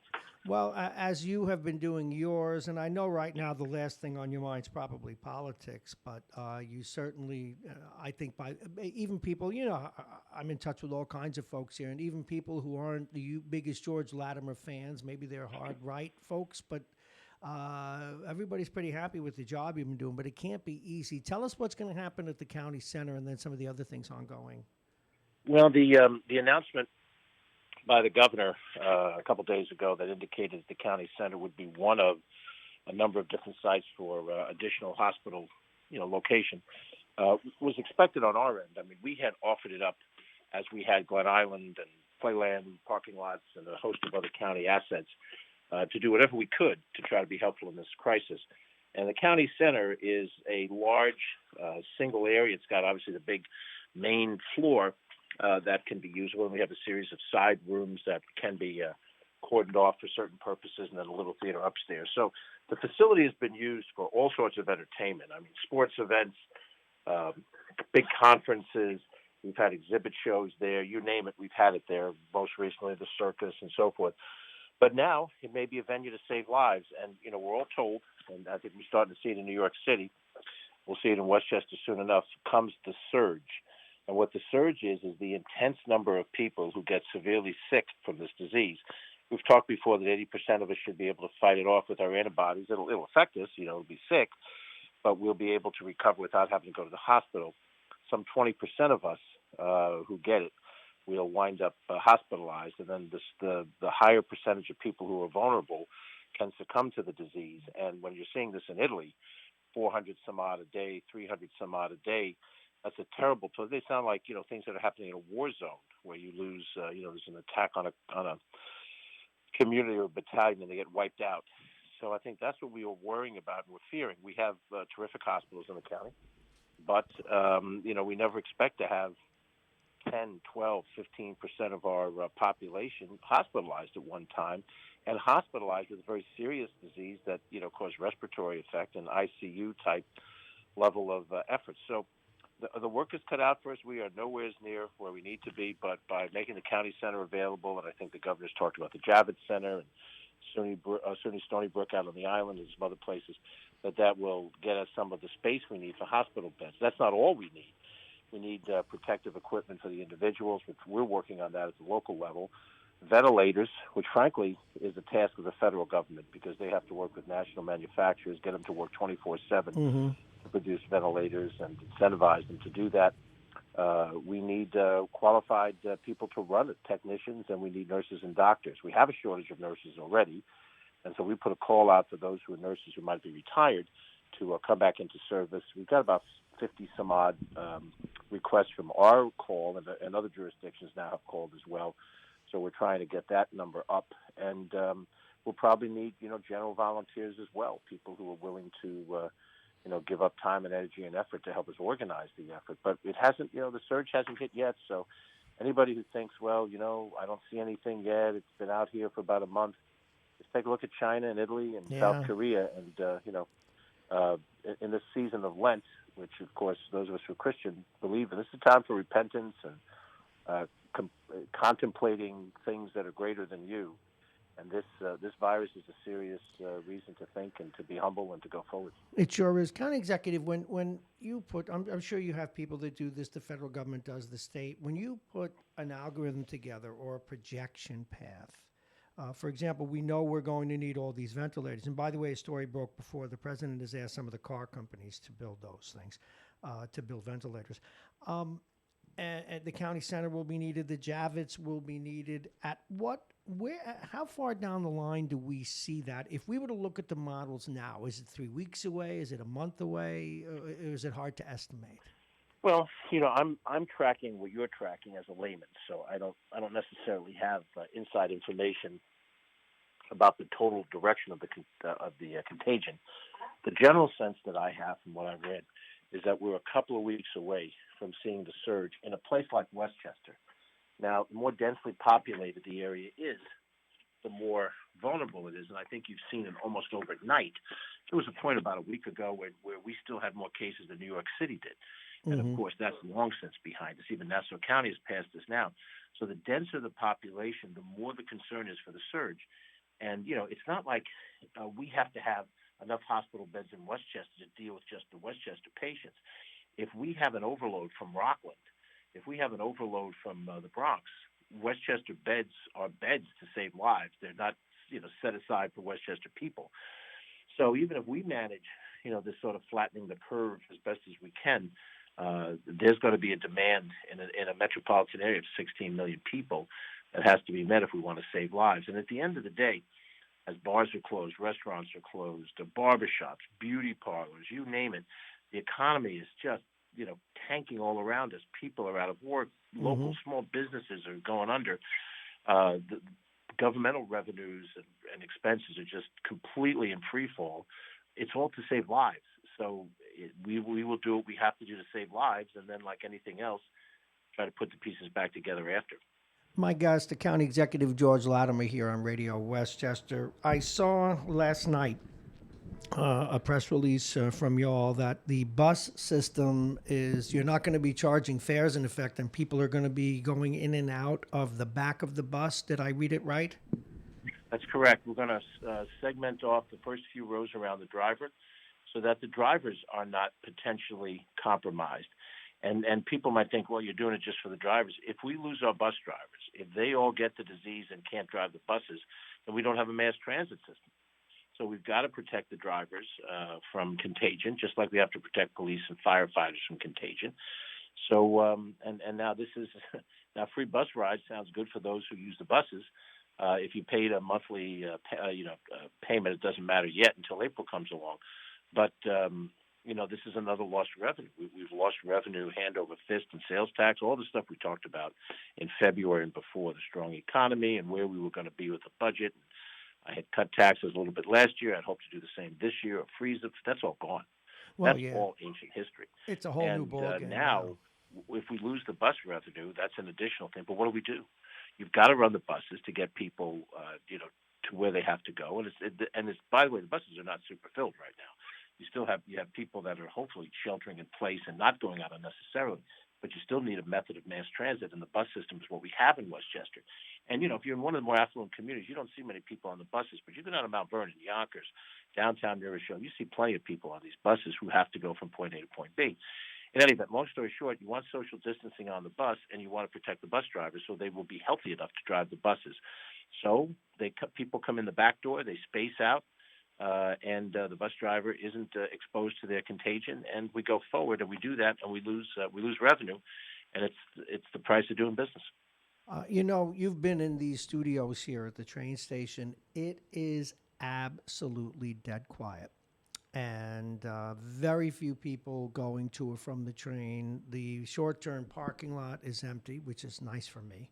The big parking lot is virtually empty, and we have, as you know, we have a terminus bus station here. Not a lot of people coming off the bus going to the train either. And the snack bar now closes at 10:30 after just one initial tiny surge, let's say 6 o'clock. So it is quiet. People more or less are complying. What other concerns do you have now, County Executive? Well, over the weekend, we took a look at our various parks facilities. We have kept the parks open. We have discouraged groups of people that come in close contact. We had a big crowd at Kensico on Saturday in which people were, much close together. They were out milling about. It was a beautiful day, as was Friday. and people who are told basically stay home. As human beings, we get restless. There's no restaurant to go to. Hmm. There's no library to go to. So they just go out, and we wanted to keep the parks open for that purpose. But unfortunately, we saw too much close parameters. So on Sunday, we made sure we had some signage up, and we had some of our staff just nicely, not in a demanding type of way, try to keep people to separate a little bit. If you're going to walk through the park, enjoy it. Enjoy the nice weather, sit and relax and what have you, but don't cluster in a way that you're going to pass the contagion. So Kensico Dam was a lot better yesterday. We have not stopped our golf program because golf is a sport which I can't play, but golf is a Makes sport two where of you are us. not necessarily in close quarters. You have a couple of guys in a threesome, they separate, foursome, they separate while they're playing the game, and they can still enjoy the game. So we've kept our golf courses open. Here we're going to get a little snow or something like that today, so I don't know how many golfers we'll have, this week. But over the weekend it was very nice weather, so we had some golf out there. So we're trying to provide recreation for people that they can stretch their legs and try to deal with this, not just the financial and the personal impact of staying home, but just the mental element of all of this. Being trapped, if you live in an apartment, couple of rooms, two people, three people, it can be suffocating given our lifestyle. So we're trying to do that. More importantly, we've worked with the schools. We're on a phone call at 8:30 this morning with the various school superintendents to see how the first week of closed schools that involved having free lunches distributed as they normally would be, and the daycare function, how that's working. So we're going to cover that. Later this afternoon, we have a press conference at 1 o'clock to go over some of the other things we're doing besides the two things we've talked about here. And then at 3:30, we have a standard conference call with the various municipal officials. I made an effort to attend local governmental meetings last week. There were a couple that were online. I think more of them are going to be online this week. Some of them were in person. But, I was in New Rochelle, Larchmont, Marrone Town, Bedford, North Salem, Harrison, to basically answer questions from the local governments, because we're trying to keep that relationship together as we deal with these things. When we try to enforce now the governor's executive order for closing businesses down or no more than 50 people in a gathering, that task falls to local government. That's It the really local does, police. doesn't it? Yeah, I was going to It ask. does. Yeah, go ahead. I'm sorry. I was going to ask you No, I'm before just we going to wrap say, this so, to go over them. Go ahead. right, so, to explain it, to tell what the county is doing, what the local governments do, and the partnership that we have to have, and the relationship. This is why the hyper-partisanship is so corrosive. I understand people hold different views, and we are a country of individual thinking, and that is what makes America great. But at a time like this, to exacerbate the philosophical differences you have is ridiculous. You need unity, and so I go before a board where the majority of them are Republicans. I'm a Democrat. That doesn't matter right now. Right now, we're just talking as practical-minded people. How do we solve a problem? And that's why you use moderate language. You show respect to people. You don't act snotty or nasty or accusatory. You don't blame the other side for this or predecessor and all this. You just deal with the issue in front of you as correctly as you can. County Executive George Latimer, our guest here on Radio Westchester, going over the steps that are being taken. And now, as he mentioned, enforcing the governor's rules. We've got some stories we haven't confirmed yet, so I haven't gone with them, but that the virus may have gotten into a nursing home or two in the region. That's a real concern. And It is. are there any special steps that we'd have to take if it gets into some of our nursing homes, or do they just have to do what their Well, protocols are? I mean, the reality is that the patients in a nursing home are already compromised. This is the underlying issue, and Lord knows I've been in all of these nursing homes. You know that I know this by my Yes. monthly visits, and I'm up and down Pelham Road. I have been for 15 years as I've represented that area, and then other places, in Rye and Mamaroneck and so forth. Um, I presume the medical protocol is when someone who's in a nursing home, who's generally sick, is tested for COVID and comes up with a positive test, that they take it out of the nursing home, assuming they're healthy enough for this, and transported to a hospital where they will get more intense assistance. A nursing home can provide, higher level medical, care than you get at home, but a nursing home is not an ICU bed in a hospital. And so I assume that what the hospital administrators and the nursing home administrators do is work on this and identify the patients that desperately need to be out. Now, the problem is once you have This is such a highly contagious disease. A person shows sickness, but doesn't necessarily get tested, found to be positive on COVID, isn't taken out until they infect a hospital worker who goes to the next room and then and totally innocently winds up infecting the next Oh, person. sure. And that's Well, why this thing goes through that Washington nursing home. And you had whatever you had, 19, 20 fatalities, I think, if my memory serves me correctly, like 20 deaths just in the one nursing home at all. And if that starts to happen, that is what you're seeing in Italy. You're seeing body counts that are just frightful well, because the contagion spreads in a particular situation like that. and is the and the other concern? Well, I know someone in a nursing home out in Queens who first they were forbidden to go off the floor. Now they can't go out of their rooms. But the Right. issue is too, how did it get where it got? In other words, we hear and you read about. Of course, you deal with it every day. Nurses and doctors and practitioners. Who say we don't have a number of masks, we're not being treated, we don't have the tools we need. They may well be bringing it to patients unknowingly. Well, we don't know the specifics, so I'm Right. not going to speculate. But the nursing homes in New York State were locked down from outside visitors Hmm. back on the first full weekend of March. So over 2 weeks ago, we had heard that no, there's not going to be any outside visitors to nursing homes. And with that, whatever happens, it's the normal flow of people who work at the nursing home, and the fact that someone could have easily been infected before the lockdown order came. This is why not treating this issue earlier as a serious issue is going to wind up being. When we go through this whole story and we go back and we investigate what were the pluses and minuses, what we're going to find is we didn't take it seriously enough from the top down early on. I recall that we had in January, our Commissioner of Health issue a statement about coronavirus. In Hmm. January. In February, we referenced it in a presser. The index patient, the gentleman from New Rochelle, who apparently is recovering, thank God, is who was hospitalized. He was hospitalized the last week of February and diagnosed as having COVID, that last week.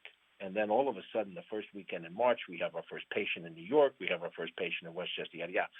First weekend of March, March 1st was a Sunday. Yesterday was Sunday, March 22nd, 3 weeks later. We have 1,800 cases.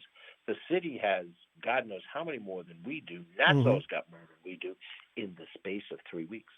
3 weeks. Yeah, and just So, yesterday, it jumped 5,000 in a few hours. It went from 8,000 to so 8,500. I was shocked. So I what mean, it tells you is that when we first heard about this, and I assume whenever it hit, it hit our radar as county officials, I think, in late January because we were watching what was going on in Wuhan province, and it was serious. And all of a sudden, it's like, hey, could this happen here? Let's have a meeting. Let's discuss what do we have to do. How would we start to respond to this? Should it get to Westchester? And there was a lot of belief that maybe it's not going to get here. We're going to close off all the outer ports that come in from China, and that was going to solve it. It wasn't going to get here because we were going to stop people coming in from China. You remember that? You remember hearing that on the radio? absolutely. And that was the February attitude. If we close down the country from outside visitors, we'll be fine. Well, we weren't fine. And that tells me that most likely that a lot of this contagion was already in place. It was not just a Wuhan-based situation, but all of that is only going to be determined after the fact. It's fruitless conversation now. We have to have hospital beds. We have to have PPEs. We have to have ventilators. We have to have technicians, nurses, doctors, and we also have the stamina in this government, in this country, I should say, more important than the government, to deal with what's coming economically. We could very well be in a 1929 situation where the economics of individuals and businesses and governments just collapse, where there's not enough revenue coming in because we've stopped our economic activity. And I do think we will jumpstart the economy when we get to the other side of this. But if this is a 4-month situation, if this is a 6-month situation, nobody knows. Talking about what we're going to do to bounce back from this like it's going to come next week is telling people a fairy tale. You can't say that. You have to talk intelligently to people. You have to say, we don't know. We don't know if the trials of these drugs are going to be fruitful in the short term. And I hope it is. God, I hope it is.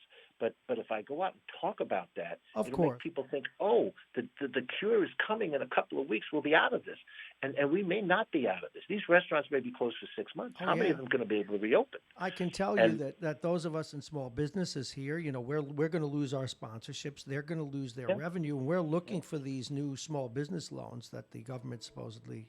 Well, I'm sure they will come out with something, but we can't wait. well, and the loans are going to be critical. But then you've got to be sure that you've got the stability to restart the business with the loan, and then get the market back. And the market comes back with everything else in the society coming back. Hmm. The going out to have dinner, therefore the restaurant advertises, therefore the media outlet has the revenue. You know, all of that is.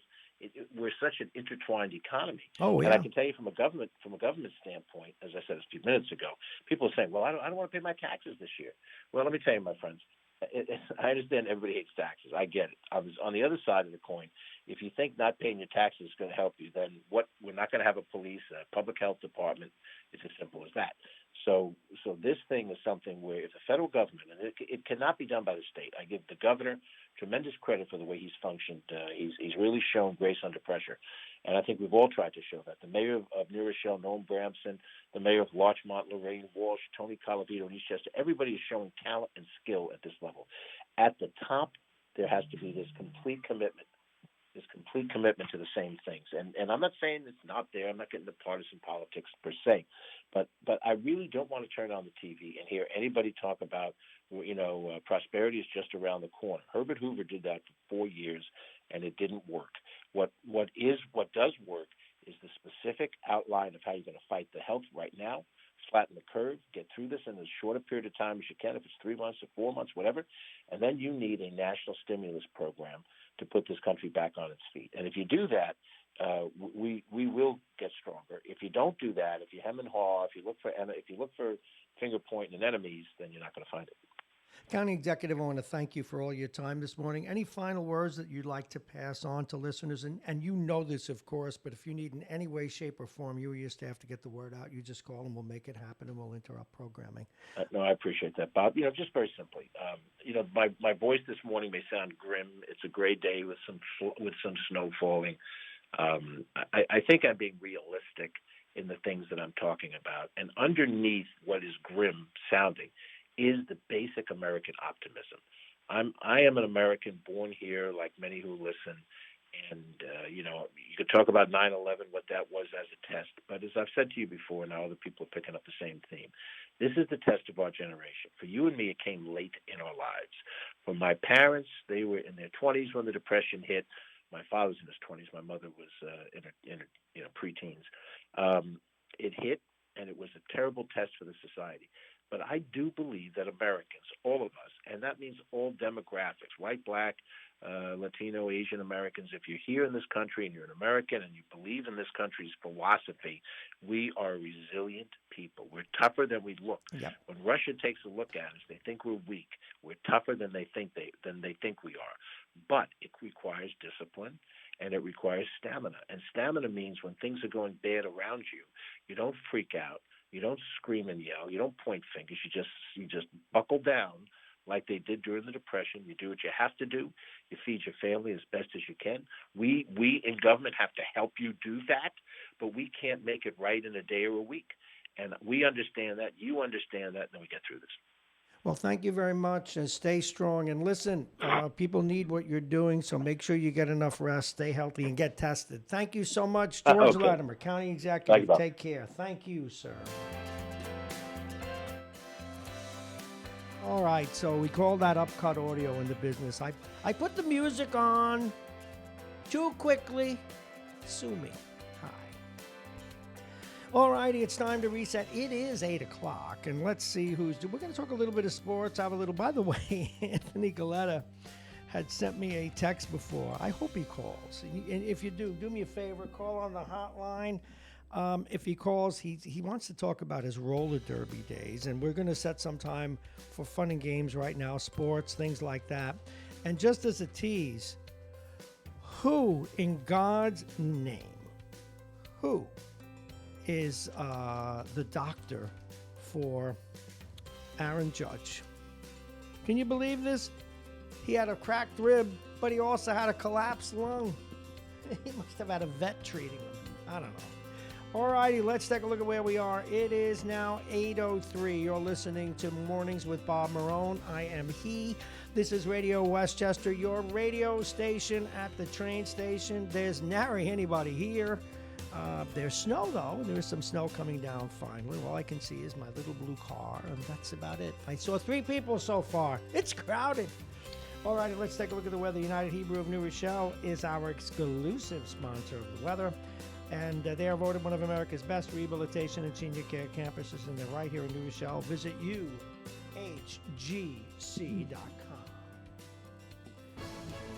That's weather music. I got to come up with better weather music, all right? We press the magic button. We scroll down. That's right. We got even technical on you, didn't we? Come on, computer. Computer. God.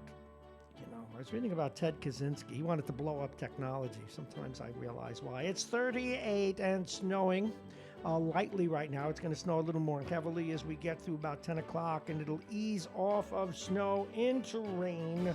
Expect a half inch or thereabouts, but then it'll all melt away. The temperature is going to linger around 40 all day, 38, 40, so you're not going to see much snow sticking. The rain will continue, though, through the night. The rain total is reaching maybe an inch.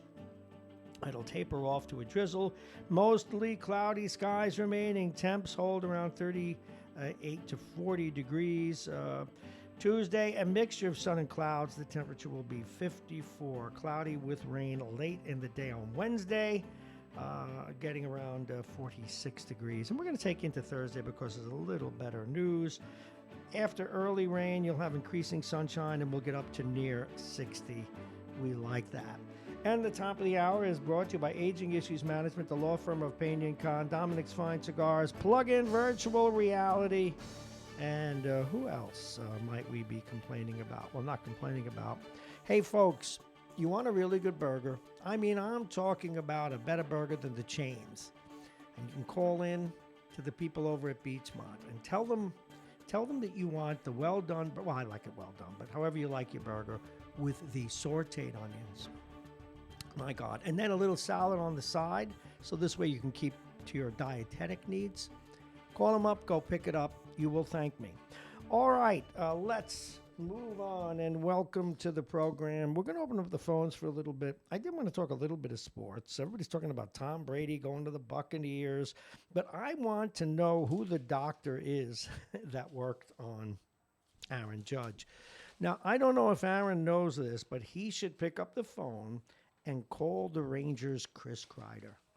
He had a similar problem with that rib. And you know what they did for him? They simply, it's very high up, I guess, and near your shoulder, is they took that rib out. He was back in a few months and as good as new. So hopefully he won't need to do that. But the fact that he went, after the season ended last year, he went home and he did his usual off, I was going to say off rink, that's a hockey term. He did his usual off-season training, and he comes back to spring training, and it hurts again, and it turns out he has a collapsed lung and a broken rib. I wouldn't let the doctor who was supposed to be checking him out work on a cat. That's at least my take.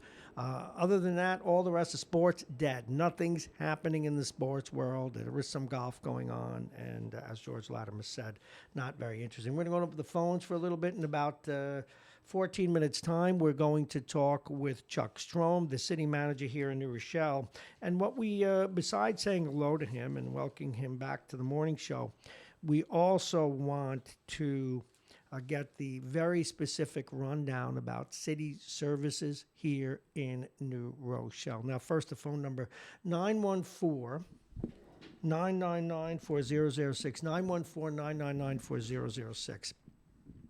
We'd love to hear from Anthony about his roller derby days. And again, I just got, what is the call-in number? Oh, my good pal, Lorraine. Okay, let's see what she wants, the new call-in number. We're going to give it to her. Thank God. See, now I'm totally working by myself and will be for a while. So 999 4006. And this is a product of our world right now. I have the door locked. I'm in here in a completely sanitized studio. It was cool the other day. All the furniture out, everything being antiseptic. They sprayed down the building. I'm like the boy in the bubble here at the radio station. Oh, where was I? Oh, yes. And if Anthony gets a chance to call, he actually was a guy, a roller derby, not roller derby, but, like a Tony Minaro on roller skates. Very anxious to hear about that. But nonetheless, you're listening to Radio Westchester, and that is how we roll. So anyway, George Latimer is done, and now Mr. Strom, the city manager, will go over what's open. In fact, the first thing we're going to ask him is what to do with my parking tickets. I overstayed a meter here. That one I was going to go in and pay. But in another case, I got a ticket I sort of didn't deserve. I was unpacking stuff. So, but more importantly, how can I go to court if the courts aren't open? So that is a real issue for me. All righty. One of the things we are doing is... Where is it? I got it right here. Okay. I'm wondering what's going to happen with the census. There was a nice flurry of emails and texts and newspaper articles about the census. And over the next several months, people were going to be knocking on our doors and sending us letters and sending us things and putting together the census that will govern the economic distribution of money and other things for the next 10 years. And now it looks like that won't happen. So I don't know if they'll simply move it back a year. That's another one of those issues that needs to be discussed. Now, a couple of other items we need to repeat. We've talked about it with the city manager, or rather with the county executive and others. But folks, if you need to take a bus, guess what? Here in Westchester County, they're free, and you don't go in the front door, you go in the back door. So you can go where you're going, you don't have to pay. If you are driving on the roadways here, they stopped taking physical tolls. So if you are a cash payer, they will get a shot of your license plate, and they will simply send you a bill in the mail. And what I say is borrow a friend's car or your brother-in-law's car. And for those of you going through a divorce, get your spouse's car. If you're not cruel, but anyway, let them pay the freight. Now, I don't know what people are going to do when they start getting cabin fever. And there is cabin fever that's out there. Particularly elder folks, they're feeling alone. If they don't know how to hook up FaceTime, hook it up for them, figure it out. If they're worried about getting to the doctors and you are free of the virus, see that you can help them get there. But unless it's urgent, someone with a compromised immune system right now has no business other than sitting in front of the house or going for a ride with their spouse. They shouldn't be going anywhere. And you really need to be somewhat strict about it. Now, when I go on Facebook, and I have to do it for this job and for certain other reasons, I love looking up the hockey stuff on it. I noticed last night alone, when I checked in, 340 people were on. And that's going to be very important.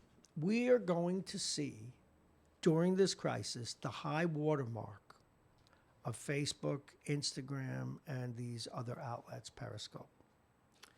Now, I got word, we were working with technicians earlier. We still have one of our outlets is not working, YouTube, and it's driving me nuts. We don't know if it's that they're over jammed or whatever, but we're on everything else from Facebook through Periscope, Instagram, and all of our audio-only outlets.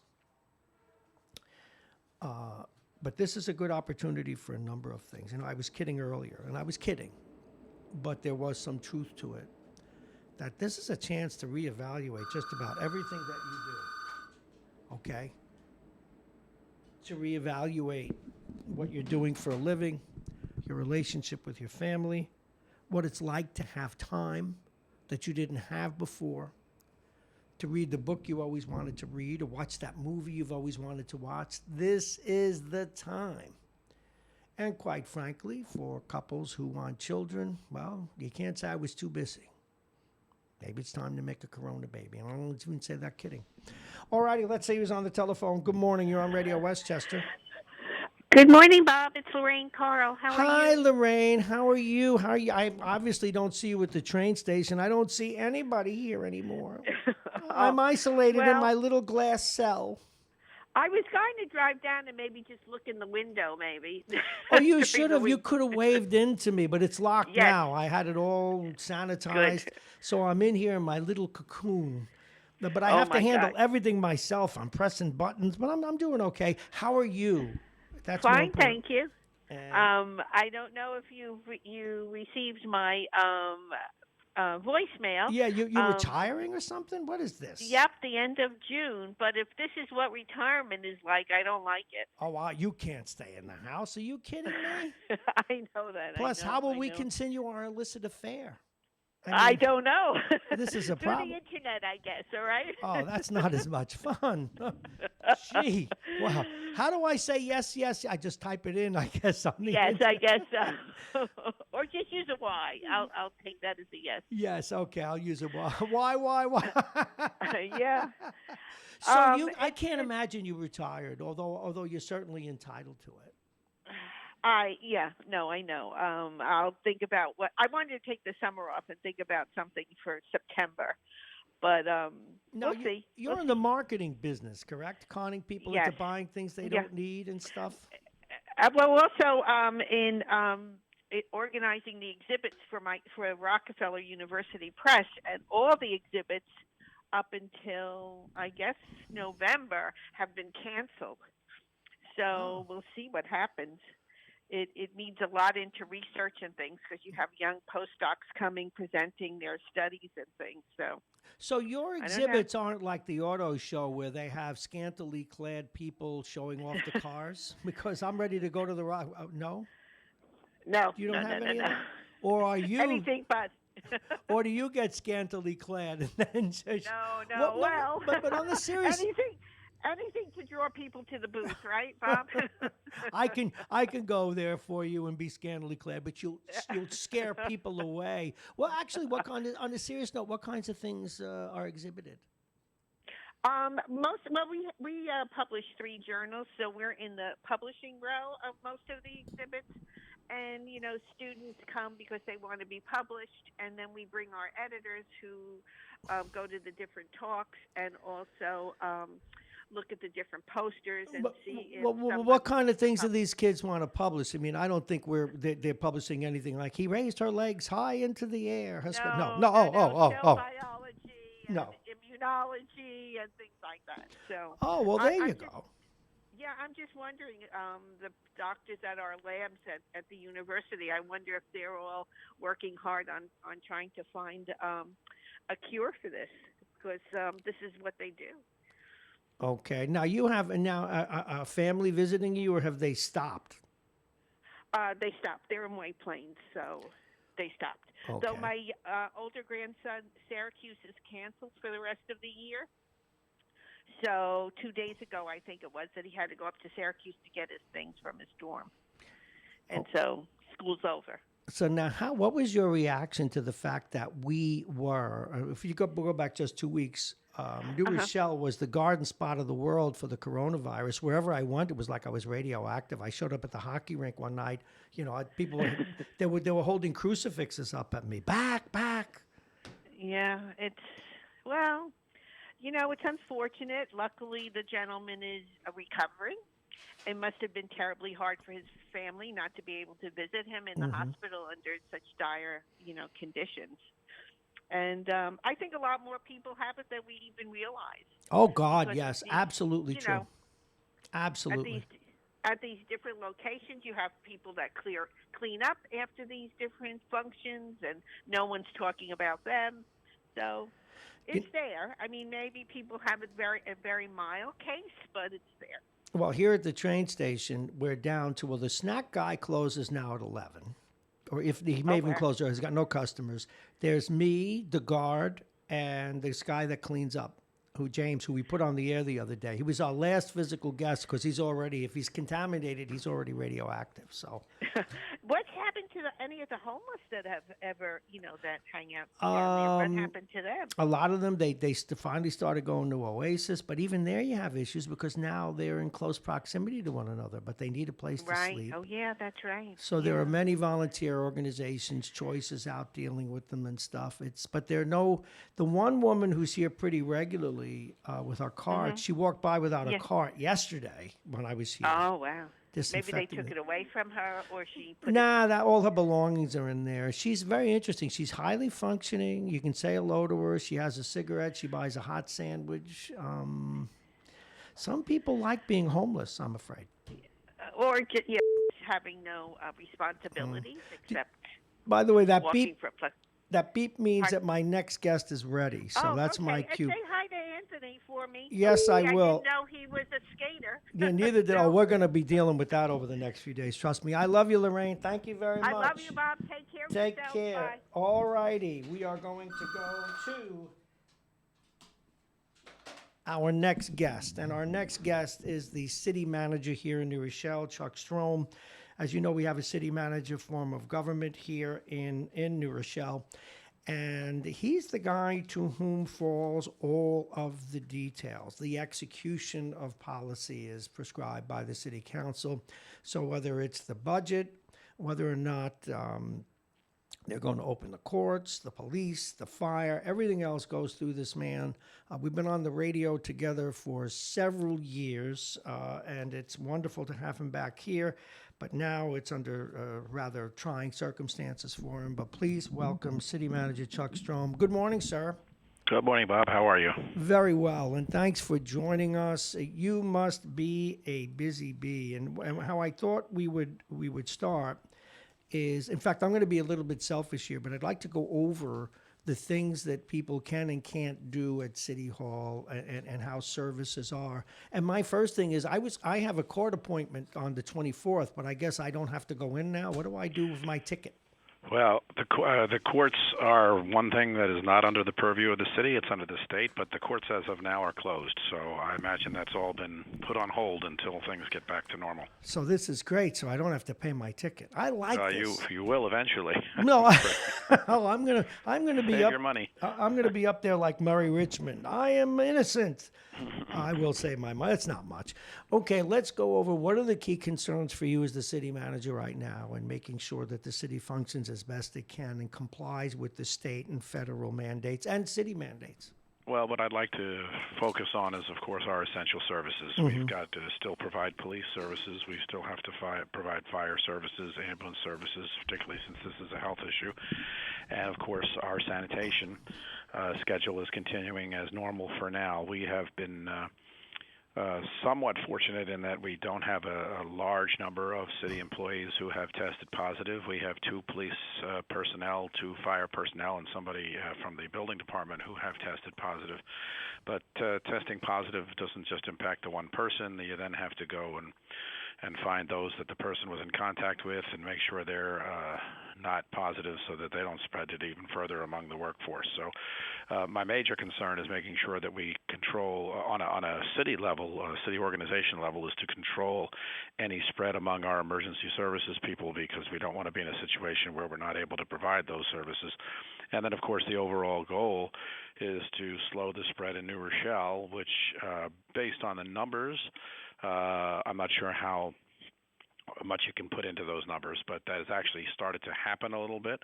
But I suspect as testing goes up, so will numbers. But it looks like Westchester and New Rochelle, according to the governor yesterday or over the weekend, have stabilized a little bit. So that's a small bit of good news in this time of pretty bad news. Yeah, certainly was. And it had to be trying during that first week when the governor brought in the National Guard. And I know we spent a lot of time calming people. Look, they're not coming with guns and trucks, and they are coming here to help and deliver food and things like that. And I must say, they were not in the least bit oppressive, and the way they worked over at the Glen Island Park as well. Everything seemed to go rather smoothly, I thought.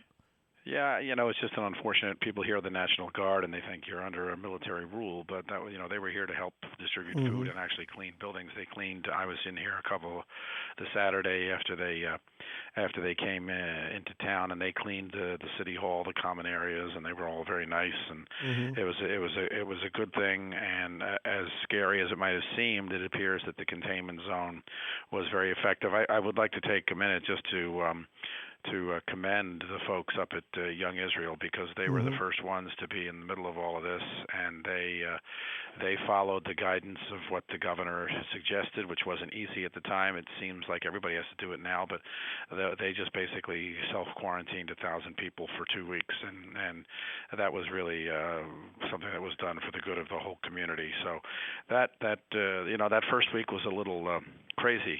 Sure. National news all over the place, and news trucks here, there, and everywhere, and having to appear on. I started, and I was telling my buddies, I started before I got into government and in radio and TV, and I sent a link to one of my interviews, because I was on CNN, to my buddies in college, and said, well, I always wanted to be in the business, but not on this side of the camera. So it certainly was a different experience. Well, yeah, I should say that Chuck Strom, city manager, is with us here. He, of course, the city manager in New Rochelle. He used to do the morning show himself over at WVOX, my alma mater, before he went into public administration and government. I'm glad I have you here for another reason, and I left a text with the mayor as well. Here at the train station, there's an employee of Laz, and I know they have an office at City Hall.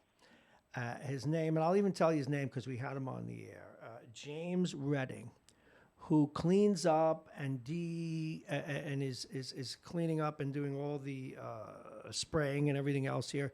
This guy, Mr. Strom, is working as if there were 1,000 people here.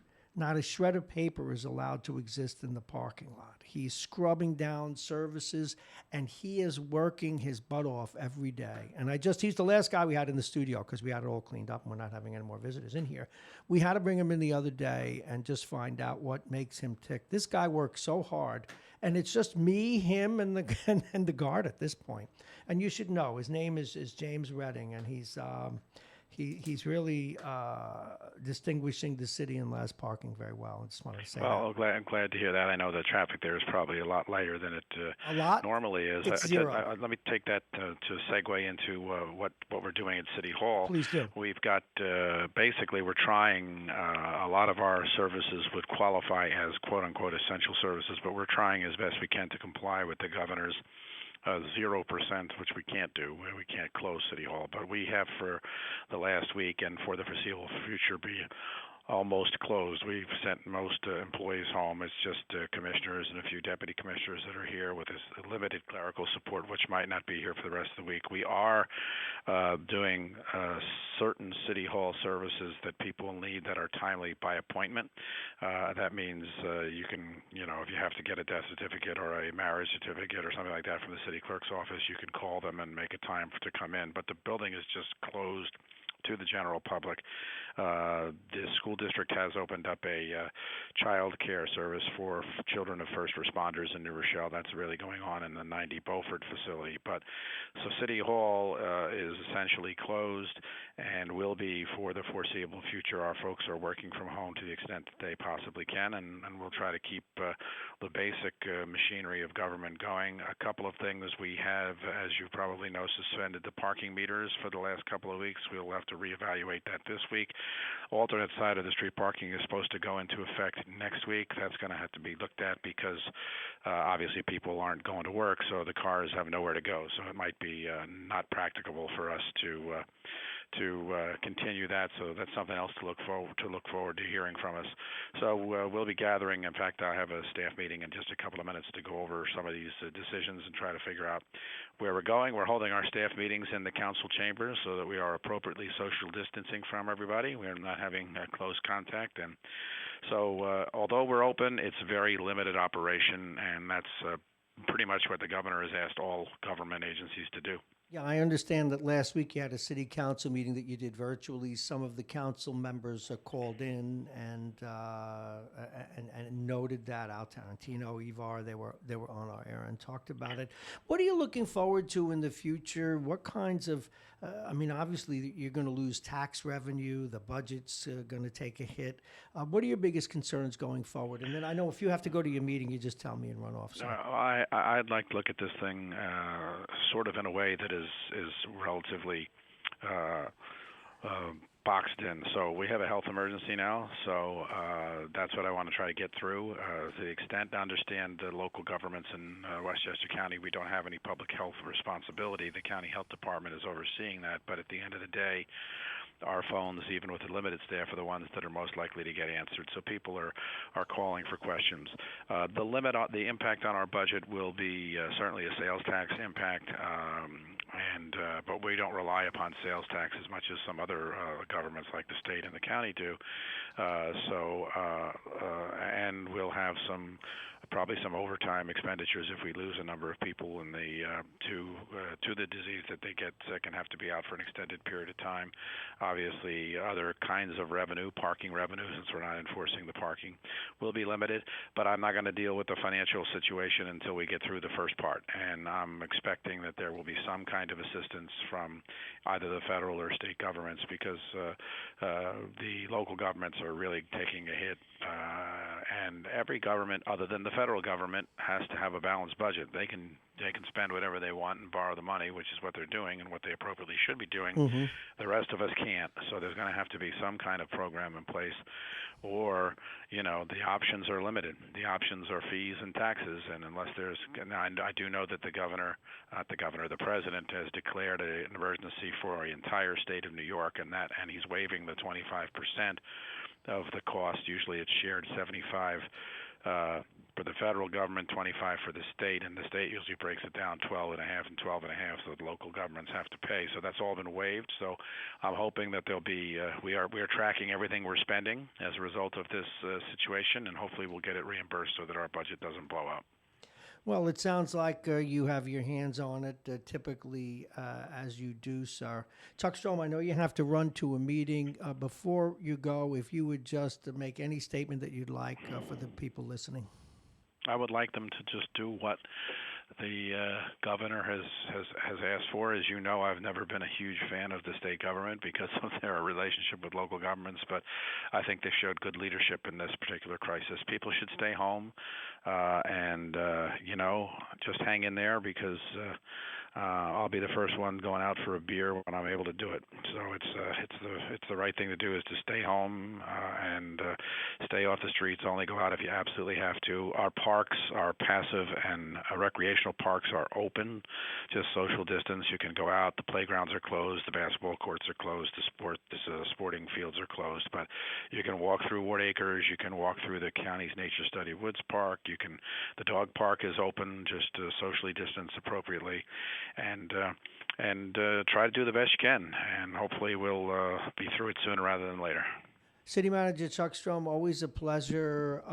Thank you for what you do, and stay at it. Have a good day. Thank you. Thank you so much. Talk to you soon. Chuck Strom, folks, and he's the city manager here in New Rochelle. As we come up now on 8:30, I'm just looking at some news as it comes in, and this out of Albany. Now, this was as of 8 p.m. last night. New York residents are supposed to remain in their homes to the greatest extent possible. The state will prohibit all non-essential businesses from having their employees report to work on site, while individuals will be limited to trips to the grocery store, outdoor exercise with appropriate social distancing, and other essential trips. It is the state's latest and most dramatic step since the beginning of the outbreak of the virus, which had infected more than 7,000 people who tested positive. And we are on pause. So there are two main rules, according to Cuomo. Individuals must remain indoors, only essential businesses and nonprofit. The ban went into effect last night. Now, one question that comes up, does this mean I have to stay in my house? Well, you can leave your home for essential services. That means you can still go to the grocery store for food and order takeout from restaurants and bars. You can also leave for outdoor exercise so long as it is a solitary activity like riding your bike or running or taking a walk. You can't, for example, play basketball with 5 of your friends. Public transportation will remain open, but you're advised to stay 6 feet away from others. And one of the things that we should note about that, folks, if you're just tuning in, is here in Westchester County, if you get on the bus will be free, but you have to go in the back door and stay away from the driver. If you're sick, the governor said you should stay home unless you have to receive medical care, and even then, only after using telehealth services that allow you to consult with professionals electronically. All gatherings of any kind, parties, celebrations, social events have to be canceled or postponed unless they're performing work deemed essential, such as meetings, whatever. Is my work essential or non-essential? Essential? What is an essential employer? Empire State Development, the state's economic development branch, released a lengthy list. We'll share it with you now as we pass through 833. Essential healthcare operations, research and laboratory services, hospitals, walk-in care, health facilities, emergency veterinary and livestock services, elder care, medical wholesale and distribution, home health care workers or aides for the elderly, doctor and emergency dental. Remember, emergency dental, nursing homes or residential health care facilities or congregate care facilities, medical supplies and equipment providers. Essential infrastructure, utilities including power generation, fuel supply, and transmission. Public water and wastewater, telecommunications and data centers, airports and airlines, transportation infrastructure such as bus, rail, or for-hire vehicles. That's why we still have some cars out front, some cabs. Not very busy though. Garages, hotels, and other places of accommodation. That's essential infrastructure. Essential manufacturing, food processing, including all foods and beverages, chemicals, medical equipment, instruments, pharmaceuticals, safety and sanitary products, telecommunications, microelectric, semiconductor, agriculture, farms, and household paper products. Obviously, a lot of toilet paper needs to spin out. Essential retail, grocery stores, which includes all food and beverage stores, including liquor stores, pharmacies, convenience stores, farmers markets, gas stations, restaurants, bars, but only for takeout, hardware and building material stores. And that's why Home Depot, by the way, Sunday, they were stacked. Essential services, trash and recycling, processing and disposal, and shipping services, laundromats, building cleaning and maintenance, child care services, auto repair, you're essential, although some are closed, warehouse distribution and fulfillment, funeral homes, crematoriums and cemeteries, storage for essential businesses, and animal shelters. Just one line for this, that's why we're here. News media is an essential service. Financial institutions, banks, insurance, payroll, and accounting services related to financial markets. Providers of basic necessities to economically disadvantaged populations, and that includes homeless shelters and congregate care facilities, food banks, and certain human service providers. Construction, skilled trades such as electricians and plumbers, other related construction firms and professionals for essential infrastructure or for emergency repair and safety purposes. Defense and national security related operations supporting the U.S. government or a contractor to the U.S. government. Essential services to maintain safety and sanitation, law enforcement, fire prevention and response, building code enforcement, security, emergency management and response, building cleaners or janitors, general maintenance. That's why this guy out here, the maintenance guy's working his butt off. Whether employed by the entity directly or a vendor, general maintenance is considered essential. Automotive repair and disinfection. Vendors, those that provide essential services or products, including logistics and technological support. Childcare and services needed to ensure the continuing operation of government and agencies and provide for the health, safety, and welfare of the public, including logistics, technology support, childcare programs and services, government-owned or leased buildings, and essential government services. All other businesses and nonprofits are considered non-essential, though individual employers can file an application with the state to try and get an essential status. You can find that application. Now, listen up. If you believe you're in a business that should be considered essential, you can go on application on Empire State Development's website. Application on Empire State Development's website. Now, what are the penalties for violating? The governor said there are only penalties planned for employers who violate the order, not individuals. Those penalties can include civil fines and mandatory closures. Cuomo did not provide a detail on how much the fines would be, but more important, expected when he issues an executive order laying out the policy. What about vulnerable populations like the elderly? Cuomo outlined a long list of rules to follow for those who are over 70. I'm not there yet, 3 days. Have compromised immune systems. Among them, remain indoors, though they can go outside for solitary exercise. Take your temperature. Avoid visiting households with multiple people. Wear a mask when around other people, while those around a vulnerable patient should wear one to the greatest extent possible. Stay 6 feet away from people. Do not take public transit unless it's urgent. And now one of the things, and we got most of this information, and we want to give credit to our friends at LOHUD, and something that they noticed that they put in, and we're going to repeat it, and it says support local journalism. This is from LOHUD. We cover the stories from New York State Capitol and across New York that matter most to you and your family. Please consider supporting our efforts with a subscription to the New York publication nearest you. Check out the latest offer. And if you can, subscribe to LOHUD, subscribe to your local papers. We don't have a subscription, so we're going to ask our sponsors to subscribe to us, although we may have to open up a subscription if sponsors keep falling off, so we shall see.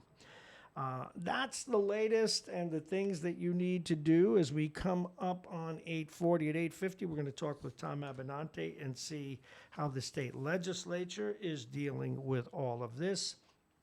And we're going to open up the phones again, 914-999-4006, 999-4006, if you'd like to join the conversation and tell us how this is all affecting you. We're going to take a break, and we'll be right back.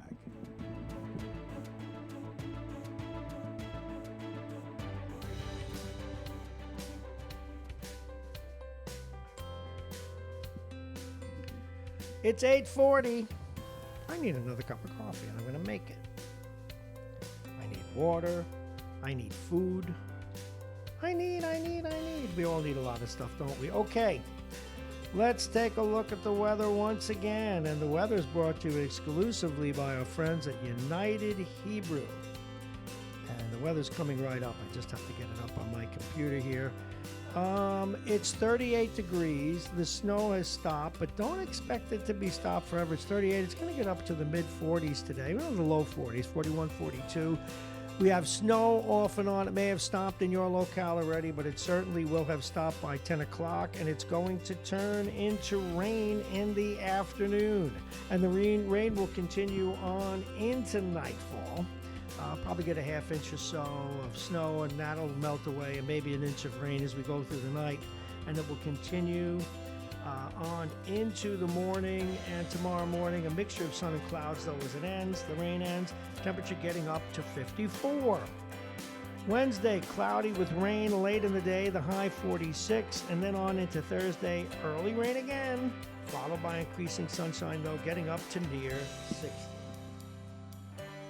And this bottom of the hour is brought to you by our friends at United Hebrew of New Rochelle, rated a top-rated campus of senior care. Visit uhdc.org. Aging Issues Management. I need a little more volume there. The law firm of Payne & Kahn, Dominic's Fine Cigars, Plug-in Virtual Reality, and, of course, our buddies over at the Beachmont Tavern. Now, a lot of the restaurants that you know and love, give them a call. Now, we put out a clarion call, and we want to list their phone numbers and things like that. But we're still waiting for them to get back to us. And look, my computer's talking at me. I'm going to shut it up now. Don't worry about that. Quiet. All right, much better. All righty.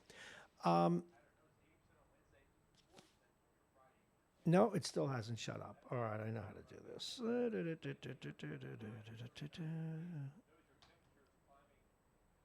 Bang. It's gone.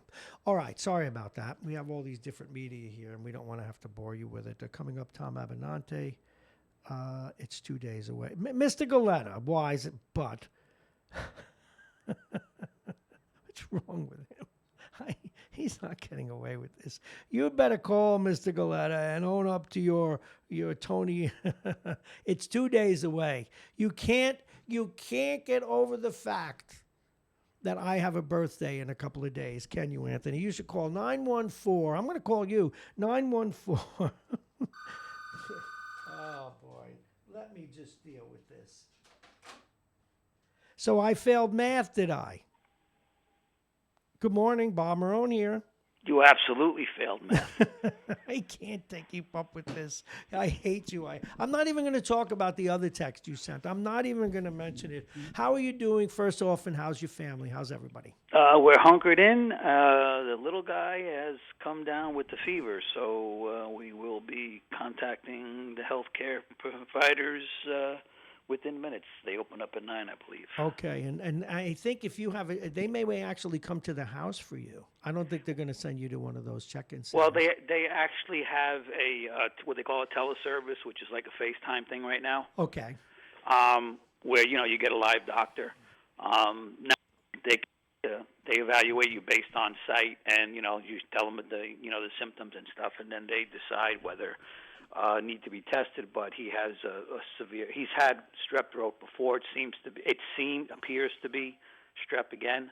But again, I'm not making that call. The health professionals know. No, let them do it. And you know what? There are so many things. I mean, the allergy season has started. Trees are budding. People like me wake up like a car engine that won't start. So we all have different things. I mean, this is in a sense of a joke. So I don't want anybody to misunderstand what I'm saying. But if we listen to Vince every morning, we think he had one leg in. Oh my God! Oh no, he's got 2.5 legs in. Oh no, I'm gonna throw dirt on him. I can't help now. I don't know if you heard Lorraine before. Inquiring minds want to know. Now, how long did you roller skate? We've got to get. Excuse me? Your roller skating life. Your Tony Minaro days. How long did you do that? How long were you a monitor at the skating rink? As I told you, Bob, many times, my father passed away when I was young. I was 13. I don't remember him well. The Boys and Girls, at that point, it was just called the Boys Club. Now it's the Boys and Girls Club. Mm-hmm. Was my home, literally. Yes. I worked there under the Cedar program way back in the day as a kid from the age of like 11 years old. Literally worked there. And then it became my life. The director there, Hank DeClementi, was a very sick man. He had multiple massive heart attacks. So while he was there as a figurehead more than as a director. I ran the club as a teenager for many years. I was actually offered the position of the directorship, which I turned down because I think I told you the story. I had an incident with a lifelong neighbor where it just didn't go well. It was a future of where society is today, where your child can never do anything wrong. There's I understand. Either an extenuating circumstance, or you didn't understand what was going on, or you missed Johnny hit Billy before Billy hit Johnny, that type of deal. So it made me realize, and actually for the best, that I traveled my auto mechanic career, which I truly and to this day loved. And, I was going to say, I just want to say this on your behalf. You have you had real skills. You had a real ability with automobiles. I mean, so that's what you did with your career. Well, I come from the old school where we had points and condensers. We went into electronic ignition, then we went into fuel injection, computerization. So I saw all of the turns, not to the degree they are today, naturally. But yeah, it was a transforming. It is a transforming field. Well, it sure is. Now, tell us about. Do you still have what size skates do you have? I may be able to get my hand on a pair of. I was a 9.5. Whoa. Had custom skates made. Used to change the wheels and what we used to call the trucks on the skates. Yeah, I know. I use quads and inlines. I use mostly quads myself. And you Go can ahead. adjust the amount of flexibility in Yep. the trucks. Mm-hmm. Mine were a half a turn in, so there were times where the trucks actually fell off. You know, I'm going to share this with you. For those of us who grew up now, a lot of us and a lot of people listening know what I'm talking about. We played in the greatest roller hockey league in the history of the sport with the Mullen brothers and the guys that went on to the NHL. And back now in the 60s, we had steel wheels where you could stop like you were on ice. But then the steel wasn't as good as it is. They didn't realize that the sport would become so hardcore. So those trucks would come off. And you haven't lived until you are at full flight, and you know what I'm talking about, and your truck comes off. Oh, Dear, please. you see your life flash before your eyes. There was a condition in the automotive industry that we used to call the pole vault, okay, where a drive shaft, the universal joint would break and the drive shaft would fall and dig into the ground, and the car would literally be airborne over the drive shaft. Oh my God. And that's exactly what happens when especially if your front truck is the one that breaks. Oh, Anthony, now you got to go back now. We're going 50 years. Now, you know how old I'm going to be Wednesday. And when I was young, I could fly. And this was a great league. You were keeping up with the Mullins and all these other guys that went on to the pros. And I could fly. And when your front truck, and I keep in mind, we didn't wear helmets then. When your front truck went off, you saw your maker. And you said, I don't know if I'm going to survive this. But now that trucks never come off, occasionally I've had in 20 years one truck come off. And then lines of wheels come off, but it doesn't matter. So when even young, I started to tinker with cars long before my official career. But I came to realize the benefit of Loctite on treads. Oh yeah, oh yes, God, I love Loctite when wheels don't fall off anymore. Oh, but there were many instances where I played roller hockey, but I also played roller derby. Oh yes. And no helmets, and we in the gymnasium there, as you can see from those pictures, they were 4 brick walls. So that explains a lot of why I am the way I am today. Do you know who I skate with every once in a while down in Waterbury Park in the Bronx? You remember Roy? Yes, from WVOX? Roy Mandina. Yep. Well, Roy and I have become hockey buddies, and he invited me to play every once. I usually play in jerseys, but every once in a while I'll go and join them for a skate. And there's a whole bunch of great guys there in that rink. Well, that says a lot for hockey as a uniting sport. Oh, absolutely. Oh, yeah, because Roy is to the right, and I kid him. Well, he kids me all the time. He's to the right of Attila the Hun on steroids, but he when it comes to hockey, it's a love affair with all of the players. And Roy's a real, as you would imagine, a very brave, fearless player. Even though he's got his legs have been rebuilt and his spine has been rebuilt. The reason I sent you that picture is because I wanted you to understand the impact that roller skating had, and the boys club in that community had, because as you notice, although it was called the boys club, you'll see there are many I saw that. girls in that picture. Mm-hmm. Why is that? And it was just a phenomenal time. It was a time when community, that gym was made during the WPA. It was extended. The boys club there at Mascaro now, who was called the Feeney Park Boys Club at that time, was a house that was rolled down from St. John's Place.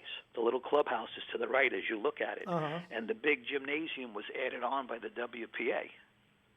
Oh, I didn't realize that. Yeah, that was not one building. That's 2 buildings, and that clubhouse has since been rebuilt because there was a massive fire, which I was physically in while it was burning. Oh my God! Because we had a roller show rehearsal skating scheduled. This happened on a Friday night. The next day was our rehearsal, and we had costumes and scenery in the basement of the old building. And I was in there with others.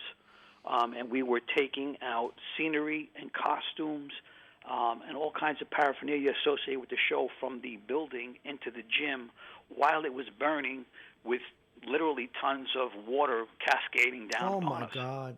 Oh, my goodness. Hey, let me ask you something. And that show went on. That show went on, Bob, that weekend because the city allowed us to use the gymnasium alone. Wow.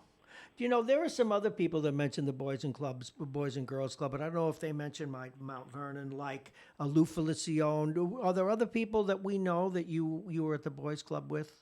Other than the Rochelle names that would probably be mentioned, the Regano family. Oh, sure.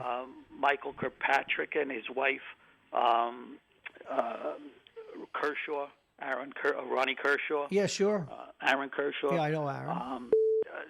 There's a lot. There's just so many. The Napolis. My age is the recall is not there. Well, listen. Let's not discuss age. I got it. Cosmo Signorelli, my best man, his family. Cosmo has since passed. God bless him. Listen, I got to get to my next guest, so I got to throw you off. You got it, brother. But thank you very, very much, Anthony. We're going to talk more about your roller skating, and we're going to get you up on skates. And we had to get to our next guest because that's how we roll. I'm getting pretty good at managing all this stuff myself. I need another arm. Please welcome, without further ado, he's always there for us each and every Monday at this time. Please welcome one of the more outspoken. We heard him on TV the other day and radio, again, fighting for you. He is Assemblyman Tom Abenante. Good morning, Mr. Assemblyman. Good morning, Mr. Marrone. How are you doing? Well, pretty well. I'm in my little cocoon, my antiseptic studio with the door locked. No one can hurt me, sir. Now, you're hermetically sealed in there, right? As just about. As used to be said on the radio, on TV, if you remember, was that Johnny Carson? I guess used to say that hermetically sealed. Hermetically sealed. Yes, that's when he did the what was it? The Mystic. Yes, that's right. And the magic envelope is I have Assemblyman Tom Abenante. We heard you on the radio the other day, fighting to be sure that businesses and people are protected during this time. Tell us what you were doing. Yes, nationally. As you guys know, I'm always criticizing the governor, but I got to give him credit yes, this time. You did. I think he's taking the lead. He's trying his best to get the state protected from the virus that seems to be spreading pretty quickly out there. So I want to first of all start off by saying I give him credit for this. He's taking the leadership. He's doing what should have been done on the federal level a long, long time ago. We wouldn't have to be doing the stuff that we're doing now if the federal government had recognized the danger a long, long time ago. As soon as it hit in China, our national leaders should have seen the danger and should have started to take steps and did not. And so today we've got everybody scurrying around, and if you take a look, the coasts, Florida and California and New York are places where we're starting to see this become a real problem because that's where the travelers came in from different places, and little by little the projections are that it's going to spread across the entire country. So I want to commend the governor on that. At the same time, he's trying to fight for what he believes should be in the New York State budget. And I expressed some concern about doing a regular budget at this point. The regular budget, the way Governor Cuomo does it, is he includes a lot of policy that he thinks has some kind of financial implication, and we often think it doesn't have financial implication, but that's the struggle back and forth. And at this point, I'm very concerned that we have these other issues that are the spin-offs of the virus and the close downs and all of the other things that are necessary to fight against it. So I've been calling for what I called a COVID-19 budget because I think there are certain needs that have to be met, and the state is going to have to step in the absence of the federal government. For example, number one, there's going to be a dramatic increase in the need for food. Mm-hmm. People are just not going to be able to afford going to the supermarket. I mean, you have a lot of people who before this were living on the edge. They were middle-class people. They were living from paycheck to paycheck. They had decent jobs, and now they don't have those jobs anymore. Oh, absolutely. We made it a hallmark of our monologue today that our society is, because of the differences in income, the middle class, we've taken for granted that you have husbands and wives working now more than ever before. And exactly. If they're both not working, a lot of people are living paycheck to paycheck, a lot more than people think. Sure. One is paying the mortgage or the rent, and the other one's paying for everything else. Yeah. And one of those incomes disappears, and you're in trouble. But that's the first thing. And And I passed a bill in the assembly to facilitate supermarkets donating excess food to food banks. It removed some of the liability. It changed the liability language in the state statute, and it didn't pass the Senate. It was too early in the session. I think it was on track to pass. But that kind of thing, I think we need to get done. The governor had some measures a while back that I don't know that got passed in the last budget. There are things like that we have to make sure happen. We got to make sure our food banks have the food necessary. We've got to set up additional food banks and additional soup kitchens or whatever. We've got to make sure that the food is available, and maybe just utilize the school lunch programs. I'm hearing that, I spoke with one school, and I was told that the provider of the school lunches was having some difficulty in providing it because there were employees who were becoming sick or afraid to come in to work, and so that provider was concerned that he would not be able to continue providing the school lunch program, which is so vitally important for some people. And I'm thinking we should be expanding that school lunch program to let kids take food home for the families as well. I mean, we've got to get the food out there for people, and we they call it food insecurity, but for some people it's hunger, and we've got to do all we possibly can. But that's the first area. The second area is I believe that we should be expanding Medicaid. The governor's still talking, unfortunately, about trying to save money in Medicaid, cut back $2.5 billion, which would reduce the federal $2.5 billion, and we'd have a loss of $5 billion in Medicaid at a time when we really need to expand Medicaid and health care to as many people as possible. We have I was suggesting that we just waive all requirements for entering Medicaid for 3 months. Anybody who doesn't have health care and gets sick or needs to see a doctor, let them just sign up for 3 months and worry about later. Let's get them to a doctor because you want to make sure they're not getting sick. And you don't want them to get something other than the virus because then they become weak and more susceptible. So you want to keep as many people as possible healthy, and I would I would lower the Medicaid requirements for at least a year, and make sure that we have people who need it in our system. There's already widespread reports of home health aides are not showing up to care for vulnerable people. We have a program called CDPAP, which pays family members to care for vulnerable family members, senior citizens, people with disabilities, if they can't get other outside aides, because there's a real shortage of those outside aides because we pay so little money through the Medicaid program. And the governor was talking about changing that program and cutting it back. We really can't do that at this time. We really need to, for example, I know the governor's looking for additional, so is the county. George Latimer is doing the same thing, additional nurses and healthcare providers. Yes, he did. Well, we will allow family members on the CDPAP to take care of their loved ones, but we don't allow medical personnel to get paid at a medical rate to take care of their loved ones. So we have a situation out in Long Island, and I'm sure there are others, where the mother of a very, very sick young man who needs 24-hour medical service, he would be in a hospital, he would be in a facility, but for the fact that they've been able to find nurses to keep him home, which is far cheaper. But his mother is a nurse, and so she's filling in when nurses don't show up. But she's not getting paid as a nurse. So she's got to not go to work, stay home, take care of her son. What does she do? So the family income is down. We've got to find a way to get all of these people who have medical credentials back into the system, and yes, this is we one do. way to do it. There's all kinds of people with disabilities that are now having problems. Group homes are scrambling to hire staff for the daytime, because think of it, that most of the people who live in group homes go out to day care programs. Those rehabilitation programs are now closed. So now people are in their group homes, and the group homes have to get the staff. So what they're trying to do is hire the people from the rehabilitation programs and bring them in. But that's not enough of them, and they get paid differently. It's very different when you're working in a group home and versus having a group of people, let's say, go bowling or something like that. So you could have one person taking people bowling, let's say if they take three or four, But if you're trying to take care of them in the group home, one person is not enough.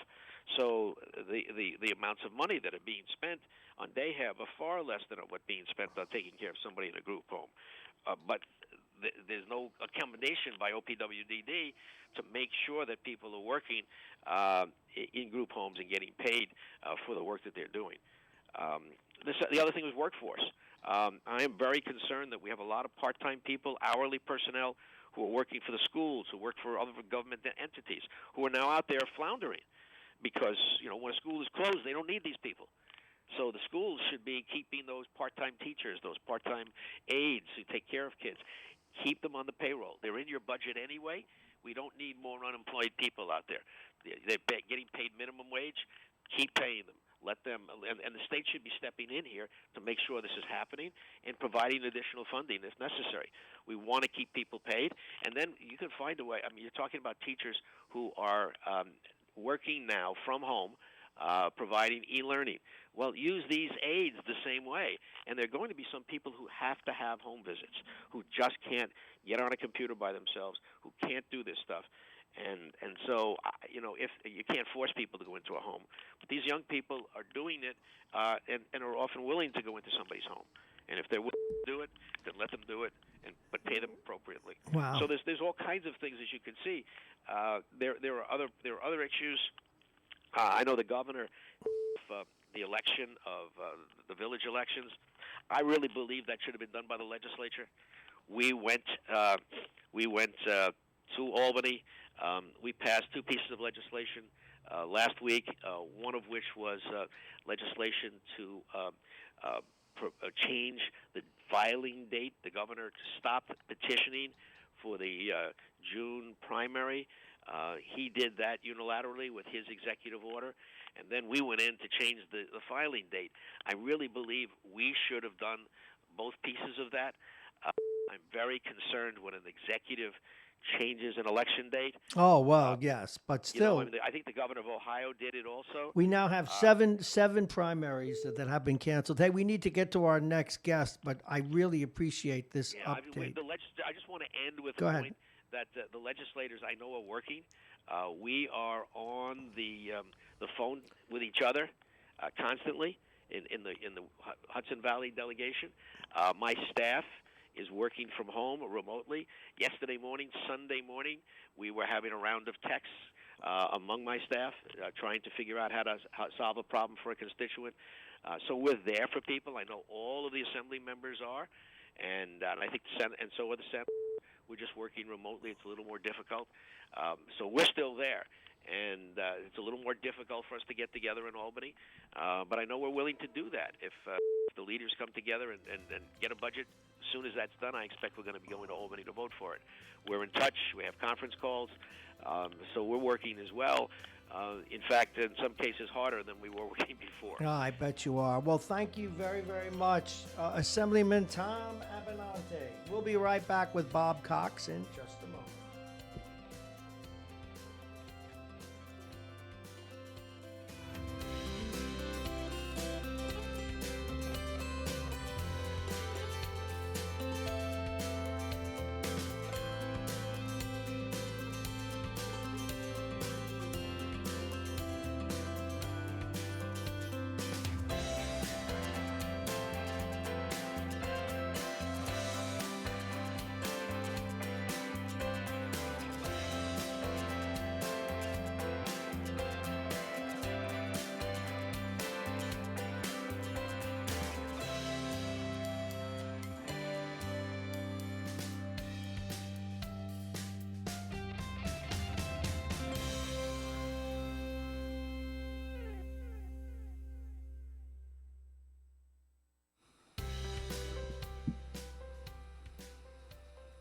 We do have a caller on our other line. Good morning. You're on Radio Westchester. Hello? Hey, Bob. It's Bob. Yeah, I know. Call on the regular line, Bob. I freed it up.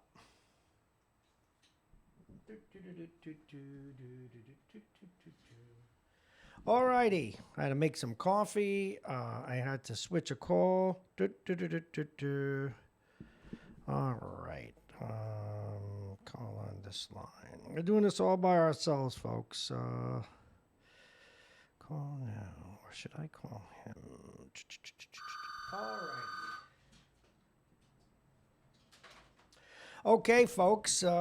This one-man band that is me is getting ready for our 9 o'clock guest. He is with us each and every Monday at this time, and he is. And I hate. It always sounds like I'm gilding the lily, but I have to say that he's one of the people that inspired this radio station. And the first news outlet I called was his.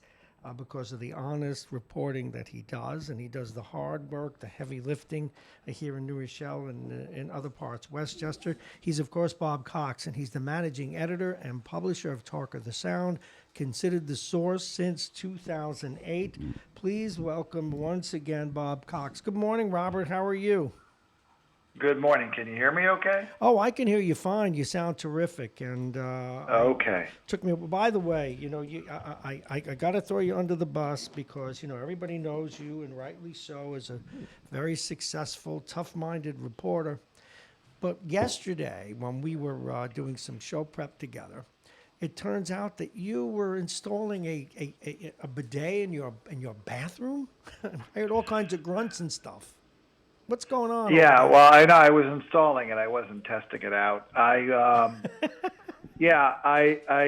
thought that in watching the news and going to the grocery store that I didn't want to end up, fighting it out in the paper products aisle of the Stop and Shop over toilet paper. And I was thinking, what could I do about that? Because I didn't buy up a 4-year supply back in early March. And so I happened to stumble across an article that said a lot of people were installing bidets now as an alternative. And that interests me a little bit. But what got my attention was that you can save a lot of money because you can have about an 80% reduction in your toilet paper consumption. And being part Irish and part Scottish, that appealed to me. So it did arrive. It did arrive in the mail. I got it through Amazon. Uh-huh. It's the kind that you basically fasten onto the toilet seat. You have to basically disassemble everything. And yeah, that was a bit difficult. It's not really hard to do. It's just awkward because you're having to reach around this in a tight toilet space, bowl sure. and get. Yeah, and it's the water's leaking out and it's just kind of a little bit of a struggle. And you called me and said, "Is it a good time to talk?" I said, "Well, I'm going to explain to people in a moment why I'm laughing, but go ahead." Well, just I said, "Well, I guess I can talk, but you might not believe what I'm actually doing, which is installing this spray gun onto my toilet bowl." But anyway, yeah, that's what I was doing. No, but folks, yesterday. the reason that I'm laughing is to hear there was a near insurrection, there was near a mutiny. His wife, his son, he was barking out orders, and the next thing you know, they were moving in to do some stuff and taking credit for the work that he'd already done. There was some discussion over who moved in after the hard part was done, who forgot to do this. It was theater. I just wish. And then some of the noises that you made, we were certain that you were checking it out, that you were testing it out. Now, well, I will tell you that after we got off the phone, I finished. I tightened the last twists of the screws or whatever, and but then the way it works is that there's like a little plastic thing that kind of sticks down, and it actually is shielded so that it has to sort of drop down a little bit under the water pressure and then spray. And I turned the nozzle to do that, and nothing was coming out. And my wife is saying, you did it wrong. And, of course. Gosh, well, no, I did it right. No, I'm just saying, a wife, that's everything. their job, but go ahead. Well, so she approaches the toilet and kind of leans in to see why this thing isn't dropping down. And I sort of, truly innocently, I turned it further, turned the knob further. And of course the thing dropped out and shot out this, stream of water right in her face, and Oh God. she screamed, and my son came running, and yeah, she was all wet and very unhappy. And yeah, I tried to explain to her that it's not the water from the toilet bowl; it's the water from the pipe coming in. But she wanted to still take a shower and change all of her clothes. And, so it's so you had so in her mind it was coming from the toilet. You see, it was coming from that. Now, well, and explains, in the marketing literature, this is not toilet water. It's water. It's the same well, of water course. you would drink. Right. It's what goes into the tank. Right. But of course. you probably don't want to squirt the water from the bidet into your mouth. I guess is probably. Now I got to ask the normal something. Reaction. I have to ask this. How hard did you and your son laugh when she got shot? Well, I actually really tried hard not to laugh. No, you didn't. And that was kind of a losing cause. And of course the worst thing is. you can do is try to suppress a laugh, because that just makes the other person that much more upset. And yeah, she was a little angry. Now, we have to ask the question, inquiring minds need to know, does it work? I mean, you still have to dry off, don't you? Yeah, no, it works. I mean, in terms of doing what it's supposed to do, you have to do your part too. Well, yeah, because I used one in Japan and I guess another time in Switzerland. But it works. I mean, to be honest with you, even though I read the part about it says that you can reduce your paper, and it's look, it's cost savings and it's good for the environment. You're not putting unnecessary paper into the sewage. I mean, if everybody in town used one, it would actually be a very good thing for our waste treatment plant, because it would eliminate one of the biggest problems with all the paper going through the system. But in any case, I feel like, what do you call those people? Like a prepper, for my toilet. In other words, I'm ready for the apocalypse now, because while everybody else is running low on paper 6 months from now, I'll have the alternative. I'll be fine. Well, hey, did you see out west some newspaper left a whole bunch of pages blank just in case people needed it? But Bob, is there any chance, not that I would broadcast it, mind you, but is there any chance? Well, we always have the journal news here. Is there any chance that you have the recording or a photo of your or a video of your wife getting shot with the bidet? Yeah, I do not, and if I did, I'm sure it would have been deleted by her long ago. No, it would have been deleted, or you would have been deleted. But man, it would have made America's funniest videos for sure.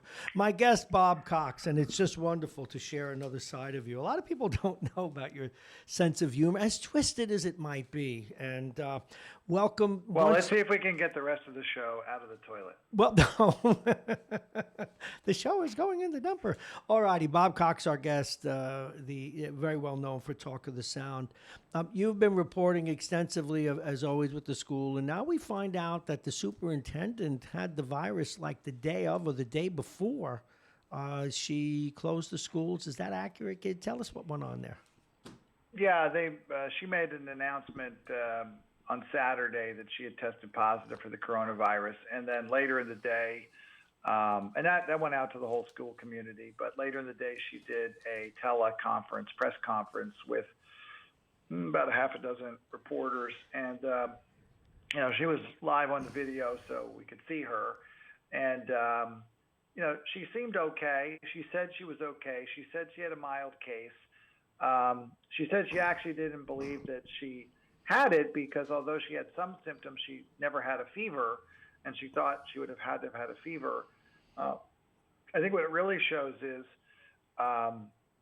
every case of COVID-19 can be really, really different in terms of the symptoms and the impact on the person, and all the other factors about, being symptomatic and how long you're actually feeling sick for, and so I think the real message from all that is there isn't any one course of the sickness, but she seemed okay.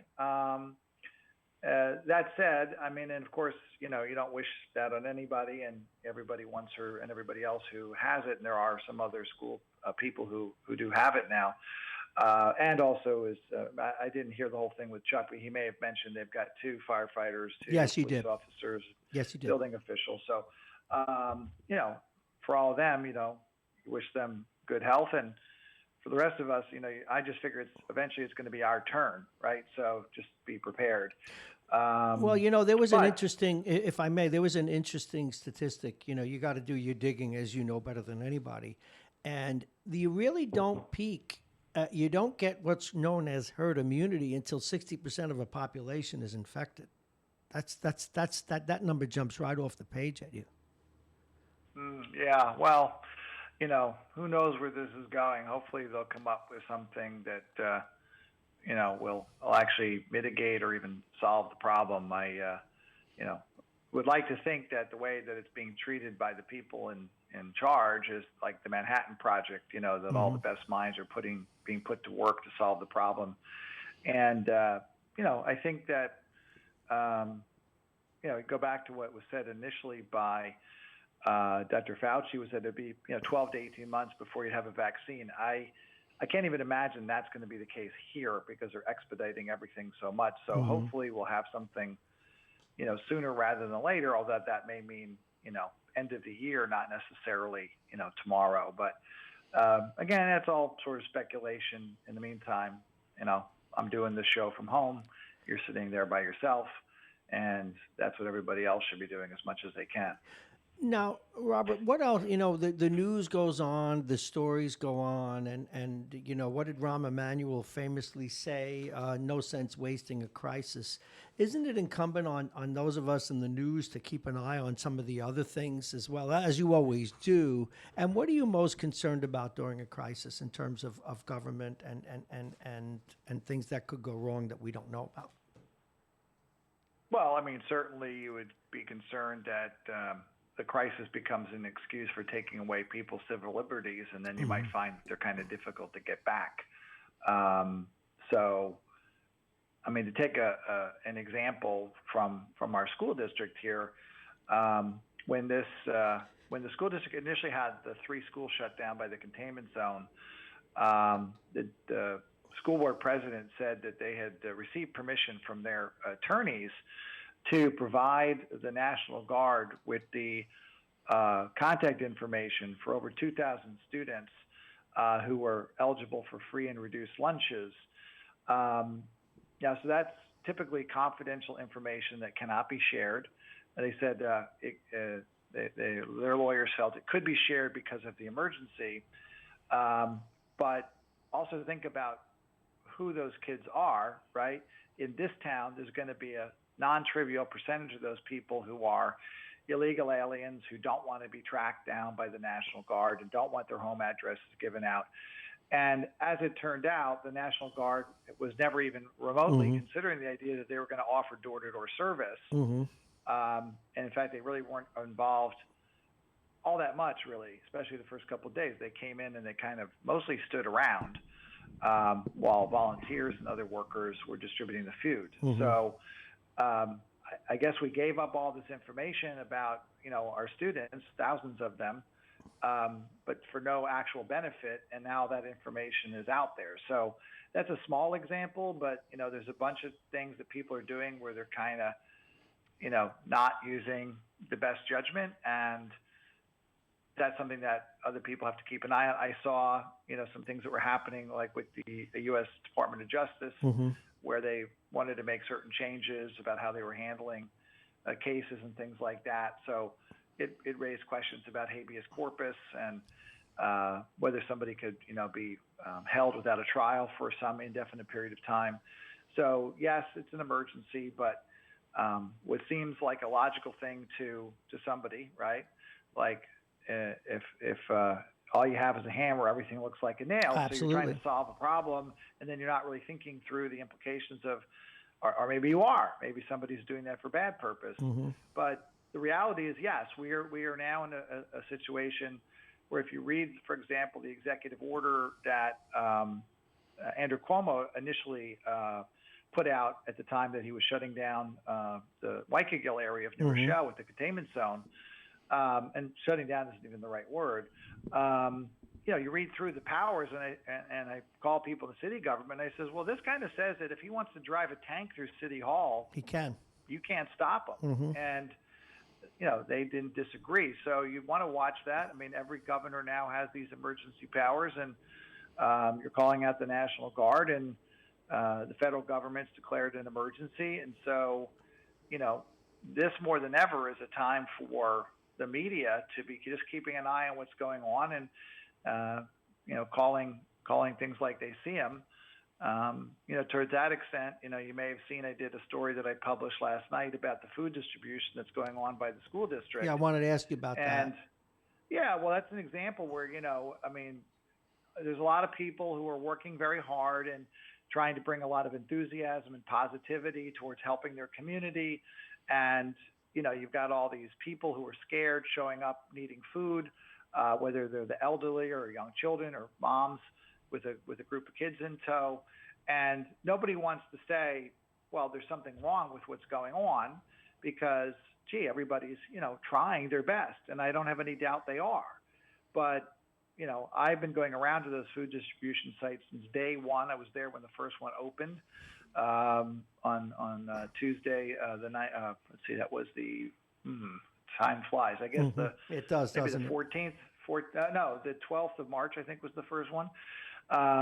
It seems like a long time ago, but it wasn't. It's only 11 days ago. But there are some very significant problems with the food distribution, and I've been trying to work behind the scenes, because I'm a member of the district-wide health and safety committee Yes, for you the are. city school district of New Rochelle. But my concerns have been largely ignored.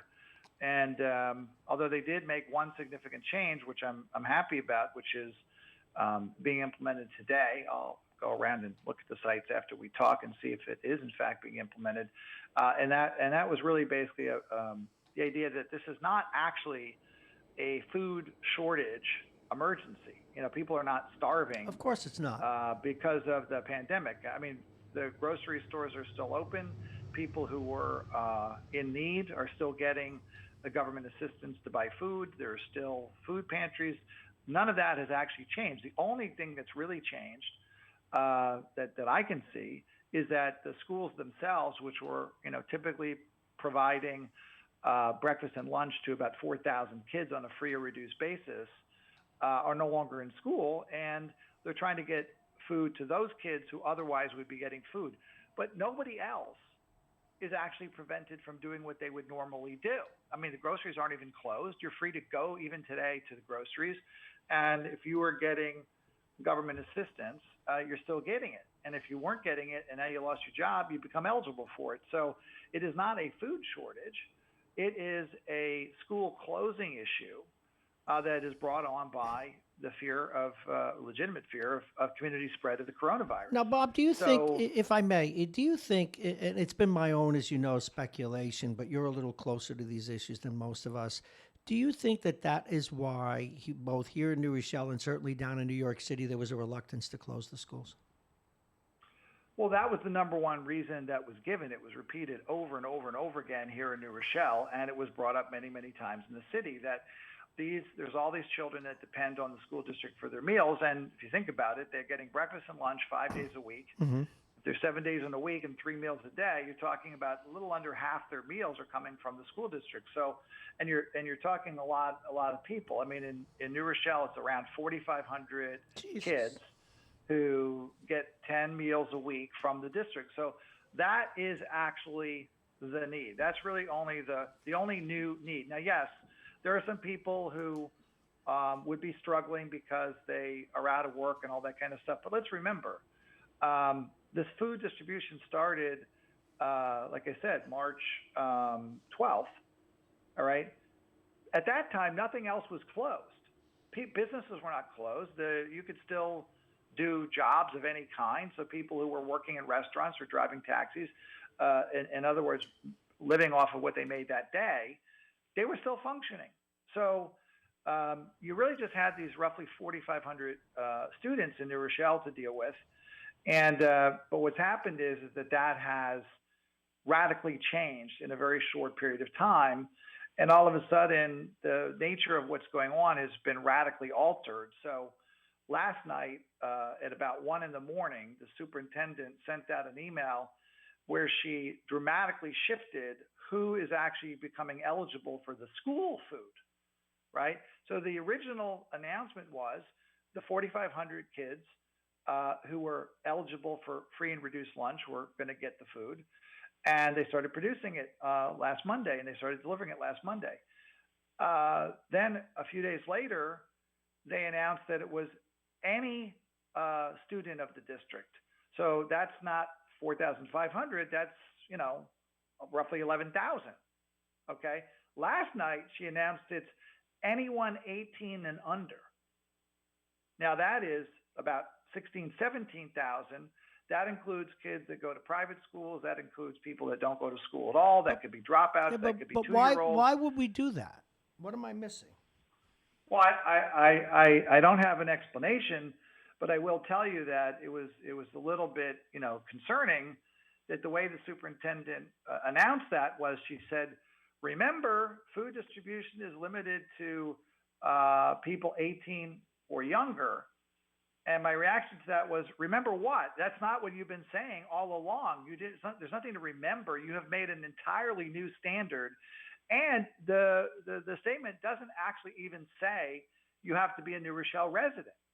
Well, there's about 76 million people in the United States who are 18 and under.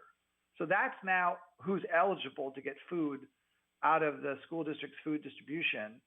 And because they're not actually checking to find out who people are, anybody can walk up and say, I'm getting 2 parcels. I have a 16-year-old and a 12-year-old, and they're just going to give them the 2 parcels. So actually, it's now infinite. The school district has basically adopted the position that they're going to feed anybody on the planet who shows up at one of these locations.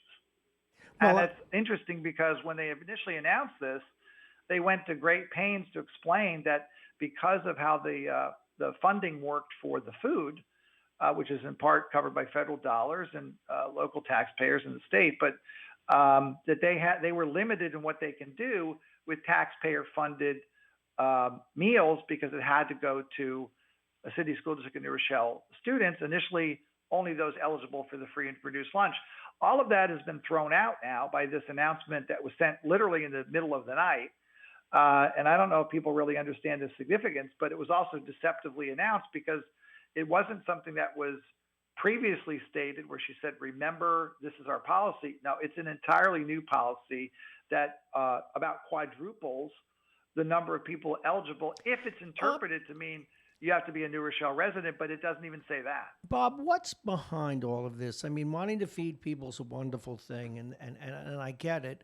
But doesn't this underscore a huge societal problem? I mean, why do so many people, A, need to eat at school, B, and this is where I think I've become more cynical than you have ever been, is it seems to me there's an agenda I'm not understanding here, frankly. Is it that we want to, there are a lot of other people they know won't eat if they don't do this, who are off the radar? I mean, am I being too cynical? There's just something that's just not right. Well, you're asking me to get into sort of speculative analysis and things that I can guess at, but I could be wrong, and so I'm kind of reluctant to. No, I get understand into that, but there's this part of me that says something's just not right. But at any rate, well, then again. Well, I guess what I could say to address your point is something that's in the article I published today, which is on the homepage of Talk This Down, which is assessment of food distribution by the City School District of New Rochelle in response to the 2020 coronavirus pandemic. And that is that there is developed over the past 10 days a sort of gold rush mentality. There are people who are involved in the food distribution who have always had an agenda of something much broader, which is a massive transfer of wealth. And they're seeing this as an opportunity to accomplish that goal. I think there is some of that going on. Well, that's what I said. Well, and in particular, there is a group out there, Indivisible Westchester, that has a sort of what I would call a Bernie Sanders sort of mindset, sort of socialist mindset. And they have been attempting as best they can to co-opt all food distribution in the state. They've been organizing conference calls with school and city officials and trying to portray themselves as running the food operation, making all sorts of demands about the quantity of food, the quality of food. And while I don't know this, I suspect that in large part the superintendent is responding to that pressure to, like I said, open the floodgates, turn on the spigot and just provide food to anybody who wants it, not to free and reduced eligible. Well, you see, here's what bothers me. If you're coming at me, I like to see the face of who's coming at me, for good or ill. And even if one accepts the notion, and it's a fair notion, that people don't have enough to eat and there needs to be income distribution, why should our schools be at the focal point of doing that? That's not their role. And I guess I'm making that. We are going, deep into the issue of the financial and legal side of this, because it's the use of taxpayer money that's allocated for the purpose of feeding the students that are eligible for it in the school district, not anybody who wants it in the schools, let alone in the community, let alone in the world at large. But you said you want to know who's coming at you. Well, the people who organized the calls were two indivisible Westchester people, Dina Barrios, who's the president of Glenwood Lakes, and Katie Minaya, who's been involved. Both of them have been involved in the collective. Most of these are the same people. All these people have been that I know of have been involved in the collective. So that includes people like Damon Marr. That includes people like Martha Lopez from District 1 City Council, Yadira Ramos Herbert. So those are some of the people that are behind this. Shelley Meyer has been down at the main, what is now the largest community partner site, which is Westcop at 95 Lincoln. Damon Marr has been down there. They were both there when I was there. And I do believe that a piece of this is Indivisible Westchester, which overlaps significantly with the so-called collective, which was opposed and has opposed and even filed lawsuits against the school district and the superintendent, is trying to basically co-opt the situation to create a free food for all, free stuff for all program through their site, what they perceive to be their site, and to gather support. And I think some of these people are looking at it through a political lens. Katie Minaya and Adina Barrios are both said to be candidates or prospective candidates for the school board.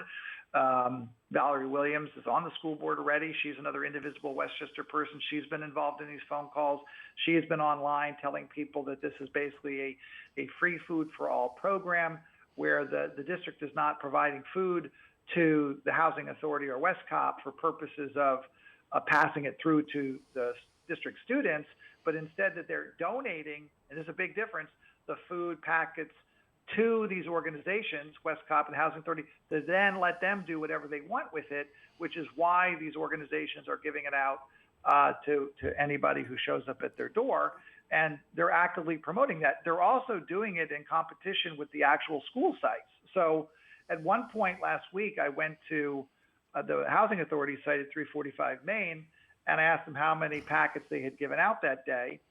This was maybe 10:30 in the morning. And they told me they had done about 300. I went to the Trinity Elementary School, where presumably these kids know to go, because for many of them it is their school, and they had only done 60. So is it really possible that there's 5 times as many school district kids that are eligible for the free reduced lunch? Of course not. In the 2 apartment buildings down at the Hollows, 345 and 361 Main? Or are they just treating it as this is for everybody, anybody who wants it? And look, I don't really care so much about, within reason, that there's some slippage, and I wrote about that in my article. Yes. That's to be expected and all that. But this has been turned on its ear, and so now the superintendent has actually become in line with that, because she's saying something very different now. That this was basically at 1 a.m. this morning, complete different scenario than what they were saying when the governor actually announced the containment zone. Then it was limited to about 4,500 students who were eligible for free and reduced lunch. Now it's anybody who's 18 or older. It doesn't matter who you are. And we're not going to ask if you show up and you're a 50-year-old woman, 50-year-old man, well, who are these for? They're just going to say, they're just going to say, I want here, three take. parcels, and they're going to get the. So that suggests that this is going to even start escalating further.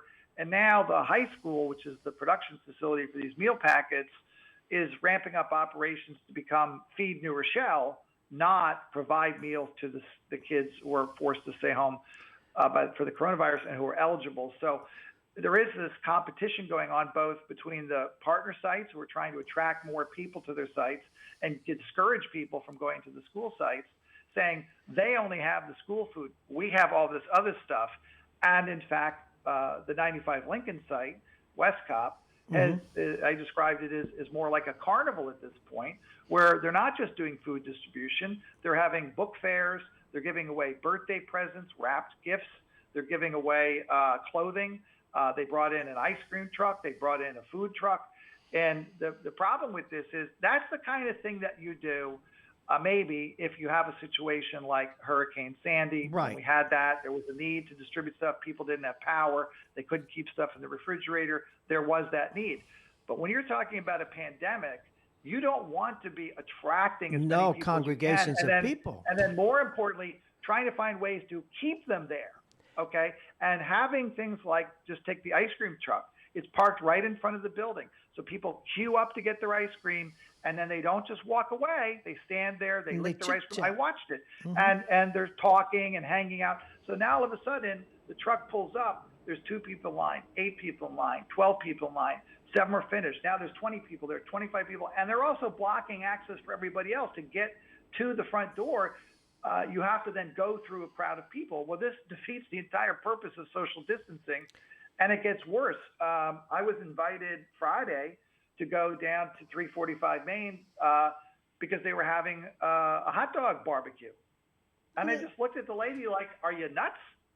You're going to be serving food and having people congregate around and hang out and eat hot dogs when you have this highly contagious disease. So that's why at the beginning of my article, I say the fundamental predicate to the entire food operation by the school district is that no worker or client is infectious. And obviously that's the opposite of how it should be. But it gets worse because they're not following best practices. People aren't washing their hands. Some of them are wearing gloves, some aren't. Very few are wearing masks, if any. They're not changing the gloves. They're the one big change that did come about, and I'm happy about it. I was pounding away on this since Tuesday, is that the district is now involving trained medical staff as sanitarians. So they're doing something right now. They should have already done it by now, which is that they set up a screening like they have at Glen Island for people who are looking to get tested, where they're surveying the people through a closed window. And then they're having them go to a different station to get a vitals check, a temperature check. If they pass both of those checks, then they're allowed to go to work at one of these food distribution sites. If they don't pass, they're sent home. And then they're supposed to be throughout the day checking their temperatures periodically. So the idea is if somebody were to become symptomatic, you could get them out of there. You could shut the site down for a day, get new people in, but then you could reopen. Hey, Bob, one of the things in your article that really jumped off the page at me, or at the screen, if you will, is at the book fair, you had people picking up books, putting them down, the next person picking up a book, putting it down. That is insane. I watched one woman. There's a picture there. She's an Asian woman wearing a mask, so people can find the picture in the article. And she went down 2 tables full of books, and she literally picked up every single book on the table, one after the other. And I just watched this and I shook my head because, first of all, the book tables were set up in front of the door to the facility at 95 Lincoln. And they also had, on another day, clothing on the tables. That's where they also had the gifts, wrap presents. So what they did was they actually gave people a reason to go to the front door and to get their food, and then remain at the front door to go through the clothing, to go through the books. And nobody was there to say, hey, move it along. Those tables and there was a pop-up awnings that were set up, were put up there when the National Guard arrived on the first day because they were doing all the food distribution outdoors. And I asked the director of that operation, the director of Westcop, what was going on? Why did you stop using these tables? And he said, well, people were just grabbing at the packets, and we couldn't control it this way, but we moved all the food inside, and then they come to the door and they ask for what they want, and they want 3 parcels. Somebody goes inside and gets the parcels and brings it out to them. So setting aside that this creates numerous opportunities for close contact and hand-to-hand contact, because every parcel I saw was being directly handed to the client from the worker, usually in very close proximity. Now, to define a parcel, is it a bag of groceries? No, not a bag of groceries. These are lunches, right? That Okay, are coming I from got the school you. district. So there's like a container of milk. I didn't get one, so maybe there's a sandwich in there. There's some healthy snack like a pack of carrots or something. I don't actually know, because I certainly wasn't going to take one of the packets that was meant for somebody else. So I just let it be. But you just it's stuff that would be coming out of the school cafeteria at the high school. So it's like the standard meal packet. Okay, got it. But in any case, so what they did was 2 things. Number one, to control the food distribution, they decided to make everybody go to the door and basically place an order. So what does that do? That delays the process. You want people grabbing stuff off a table for 2 reasons. It's much faster, and also they don't have to have direct contact. Workers can put the food on the table, then step away, and then the person can grab the food off the table, and so you're not in proximity, and you're also not making hand-to-hand contact. But by putting all these other items available there, so people are picking up the clothes, looking through them, reading through the books. So now you've got, instead of one person walk up and leave, and then another person walk up and leave, you have 10, 20, 30 people congregating in this small area in front of the door. And then inside is maybe, 8, 10, 12 workers milling about, interacting. So all of a sudden, an area that might have maybe 2 workers doing food distribution and 1 client picking up a bag of food, so 3 people, right, in proximity for a few seconds, you've now got dozens of people who are milling about for extended periods of time. Well, that's the exact scenario you're looking to avoid, and that's why I said that basically the food distribution locations are set up to be a perfect delivery system for mass infection of coronavirus within New Rochelle. Oh my God, that's and we may already be there, Bob, because I talked to medical people, and I'm sure you have heard it and talked to people too.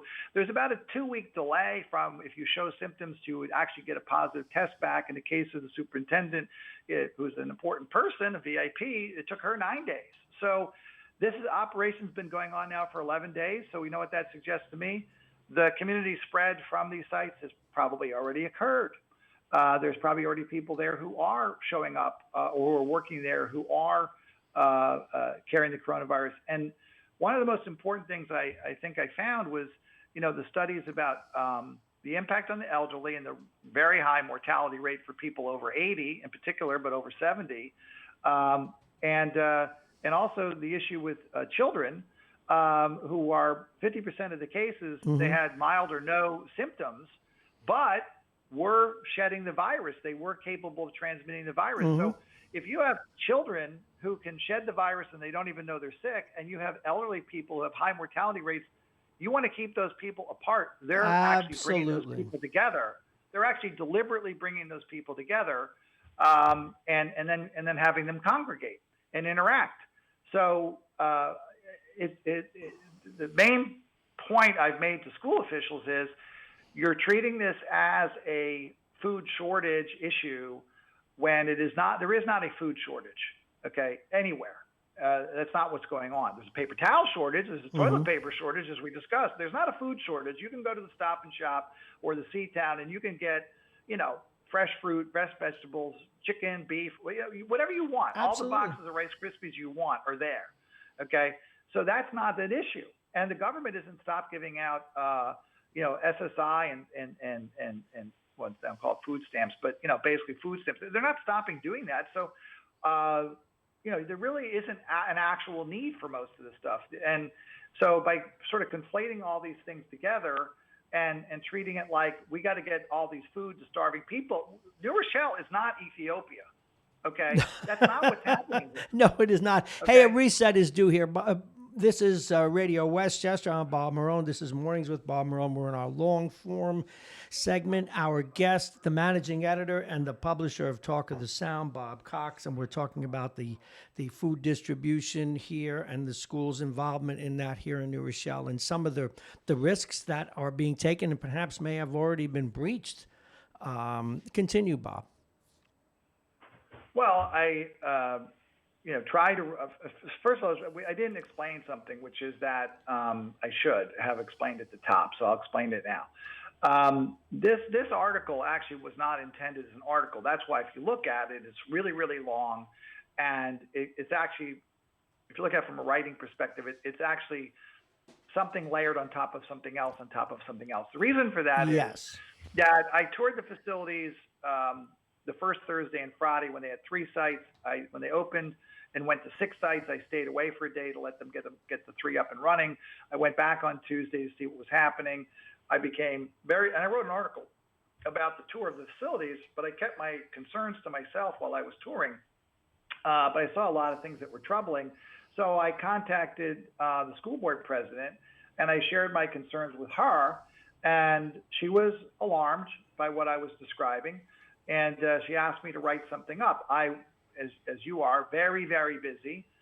I wanted to do this, so I had notes and all that, but I didn't actually get to sit down and write it until early Thursday morning, about 36 hours later, really. And but I kept writing and adding pictures of what I had seen to show them what I was seeing, because what I found out was that the people running the school district weren't actually looking at any of these sites. Okay, the superintendent wasn't there, the school business official, the board president, the medical director, they weren't going to the sites.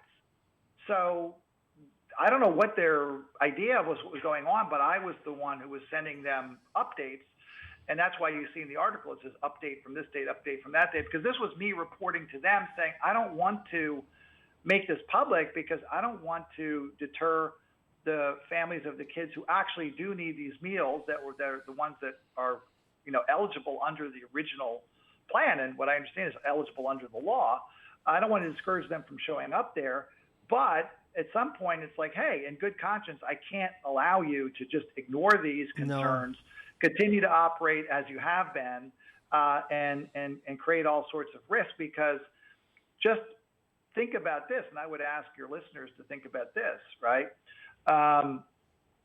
Currently, and actually in New Rochelle, parts of New Rochelle for a while now, you're not allowed to congregate initially more than 50 people, now more than 10 people. So that's correct. The schools are closed, City Hall is closed, the churches and the temples are effectively closed. I mean, they're not having congregations in. Restaurants are closed, bars are closed. So just think about it. The only place in town where large group of people are still congregating is at these food distribution points. So I can all but assure you that if there is another mass outbreak, like with Young Israel New Rochelle, it is going to come out of these food distribution points, because this is the only place it can happen right now. Now, hey, hopefully it won't happen. But I will tell you that in going to these sites over and over again, it is not something that people are thinking about. They're really doing is sort of like a pretend mitigation. Okay, this guy's got gloves, this guy doesn't. Some people have masks, most of them don't. Some are keeping their distance, most aren't. So the number one thing that I wanted, and actually this is sort of happening, it's about half happening at this point, is I wanted that the medical professionals be appointed to each site to be there whenever they're operating. Absolutely. And then you would empower them to order people to change their gloves, wash their hands, disinfect the surface, take temperatures, send people home, shut down the entire operation if necessary, or pause the operation if it was getting too crowded, enforcing the social distancing. I told them that, like, if you go to a Super Bowl or other big event where there's a lot of people, one of the techniques they use to control the crowd, it's not for pandemic reasons, it's just you don't want people getting crushed. Okay, you don't want like the Who concert, right? Remember in Ohio? So what they'll do is, like at the Super Bowl, I experienced it, I've been to a few, they'll have these, lines set up, and they'll sort of be like corrals. And then what happens is they say, okay, 25 people at a time. You move forward, you people stay, and then they start creating all these gaps, right? So there are ways to do crowd control to separate groups of 25 or groups of 1. So there should be cones set up and rope lines set up, and they should be telling people, okay, you can move up to line number 7, now you can move up to line number 6, and they should be chalked on the sidewalk 10 feet apart so that people are stepping through a process, and you don't move forward until the person ahead of you has moved forward, and you don't move forward to be the next person until the person ahead of you is left. Bob, after I read your article, I went fishing for how to handle food acquisition, and it was kind of interesting. The good news was that so far there's no indication that the virus can be spread from food. But what they said is even in each family, only the same person should go out, get the food, and then you have to be suspicious of the packages that people have been picking up and putting down. They should take it out of the package and wash their hands. So you have all these people going and picking up packages and parcels that other people handled. I don't think anybody's telling them this either. Well, I did find a study about aerosol and surface stability of COVID-19, and the numbers were cardboard 24 hours, plastic 72 hours, steel 72 hours, fabric 12 hours. Well, the tables at every location are plastic and steel. The clothing put on those tables is fabric. The boxes are being toted around by the workers are cardboard. So there's all these different surfaces where coronavirus is known to live, and the lady picks up the book, and then somebody else picks up the book, and now they put their hand on the table, and now somebody else puts their hand on the table. So yeah, there's many, many opportunities for community transmission occurring at these sites. And like I said, there's not the slightest consideration. Now, as I said, they're making a change today, and this is in response to my report. So I'm not happy because it's my report. I'm happy because it's necessary to do. So they're going to do the screening of all the workers that are district employees, and then they're going to be at the sites, and they're going to be taking various actions to make sure that good medical protocol is being followed. However, that's only at the school sites. That's only for school district employees. That has nothing to do with what's happening at 345 Main, 575th, and 95 Lincoln. Those sites are run by community partners, and they don't have to do anything, and they've shown no inclination to do anything. In fact, with what's being done by 345 Main, the Housing Authority, 95 Lincoln, Westcop, is they're actively promoting themselves. So, offering people pizza, like opening up pizza boxes and laying pizza out on a table and serving the pizza. The people serving are not wearing gloves. They're not wearing masks. They're not wearing hairnets. They're doing the outdoor barbecues. And like I said, at 95 Lincoln, ice cream trucks, hot dog trucks, clothing being laid out on tables and books. It's almost like everything you'd want to do to cause community spread is underway at these two community partner sites. The district can't control them, and I'm really coming at this from the perspective of protecting the school children in the district because I'm on this committee, and that's really what my focus is. And so I don't see any other solution other than to decouple the school district from these partners, because these partners are behaving in a way that the school district cannot afford to be sanctioning or engaged in, and being part of attracting children to the sites where they're intermingling with all these other people and causing themselves harm, possibly spreading it to older people, all the other problems we talked about. And so although my initial response was that they should shut down 95 Lincoln because it's a train wreck, they're obviously not inclined to do that. They're all gung-ho and very excited and looking to further expand. They're raising money. Westcop is so far raised over $60,000 in the last couple of days. They're looking to expand operations, not, rationalize it in any way, make it more organized. So, well, Bob, can we appeal to the powers that be, the city law enforcement, or even the county health department, to say that if these things need to exist, they need to be run properly? I mean, the city officials have been fully in the loop about my reporting here from day one. They have the reports. My understanding is the city passed it along to the county. I personally sent it to the governor's office. I also sent it to the National Guard so that they would understand the environment they're working in because they're down here. But look, there was a video posted on Facebook by Westcop itself that showed an assembly line of food parcels being put together for Hope Community Services. The other day, Friday, they put together 600 parcels for Hope. Okay. Well, you can see in the video that some of the people are not wearing gloves. The one guy who's in a van who's receiving all the packages to kind of organize into the van, he handled every single package. He's not wearing gloves. Two of the National Guard guys are not wearing gloves. Nobody's wearing a mask, and they're handling food. They're also not wearing hairnets, which under county health laws, normally, if you're handling food, that's what you're supposed to do. So they don't even understand the significance. I mean, a number of the pictures and screen grabs that I posted about 95 LinkedIn in my story were posted by them.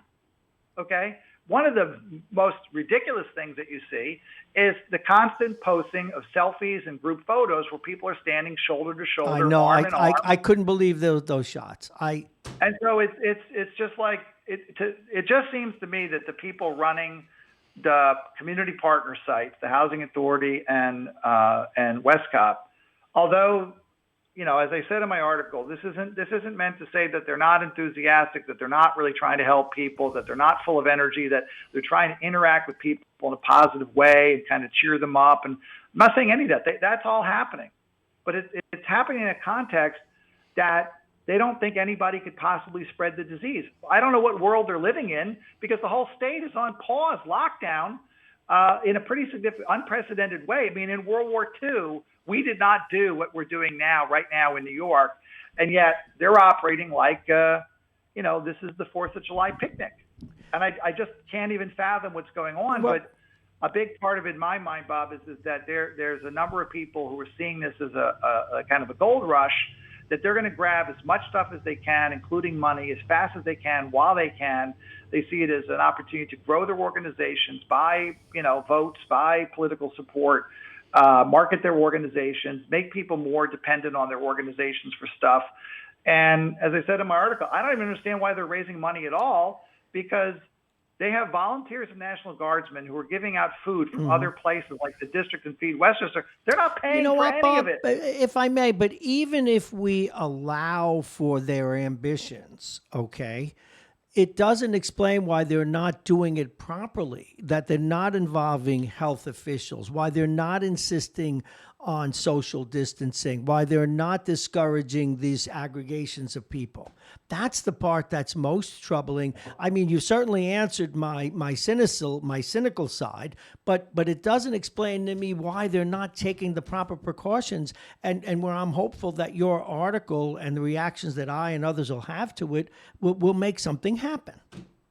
Well, as I said in my article, that's why I'm publishing it, because I did not intend to publish it. It was meant to be shared internally with the superintendent, the medical director, the school business official who's running food distribution, the head of food services, the school board president, who could then, if she wanted to, share it with the rest of the board, which I expect probably did happen, and other, the facilities director, other key people.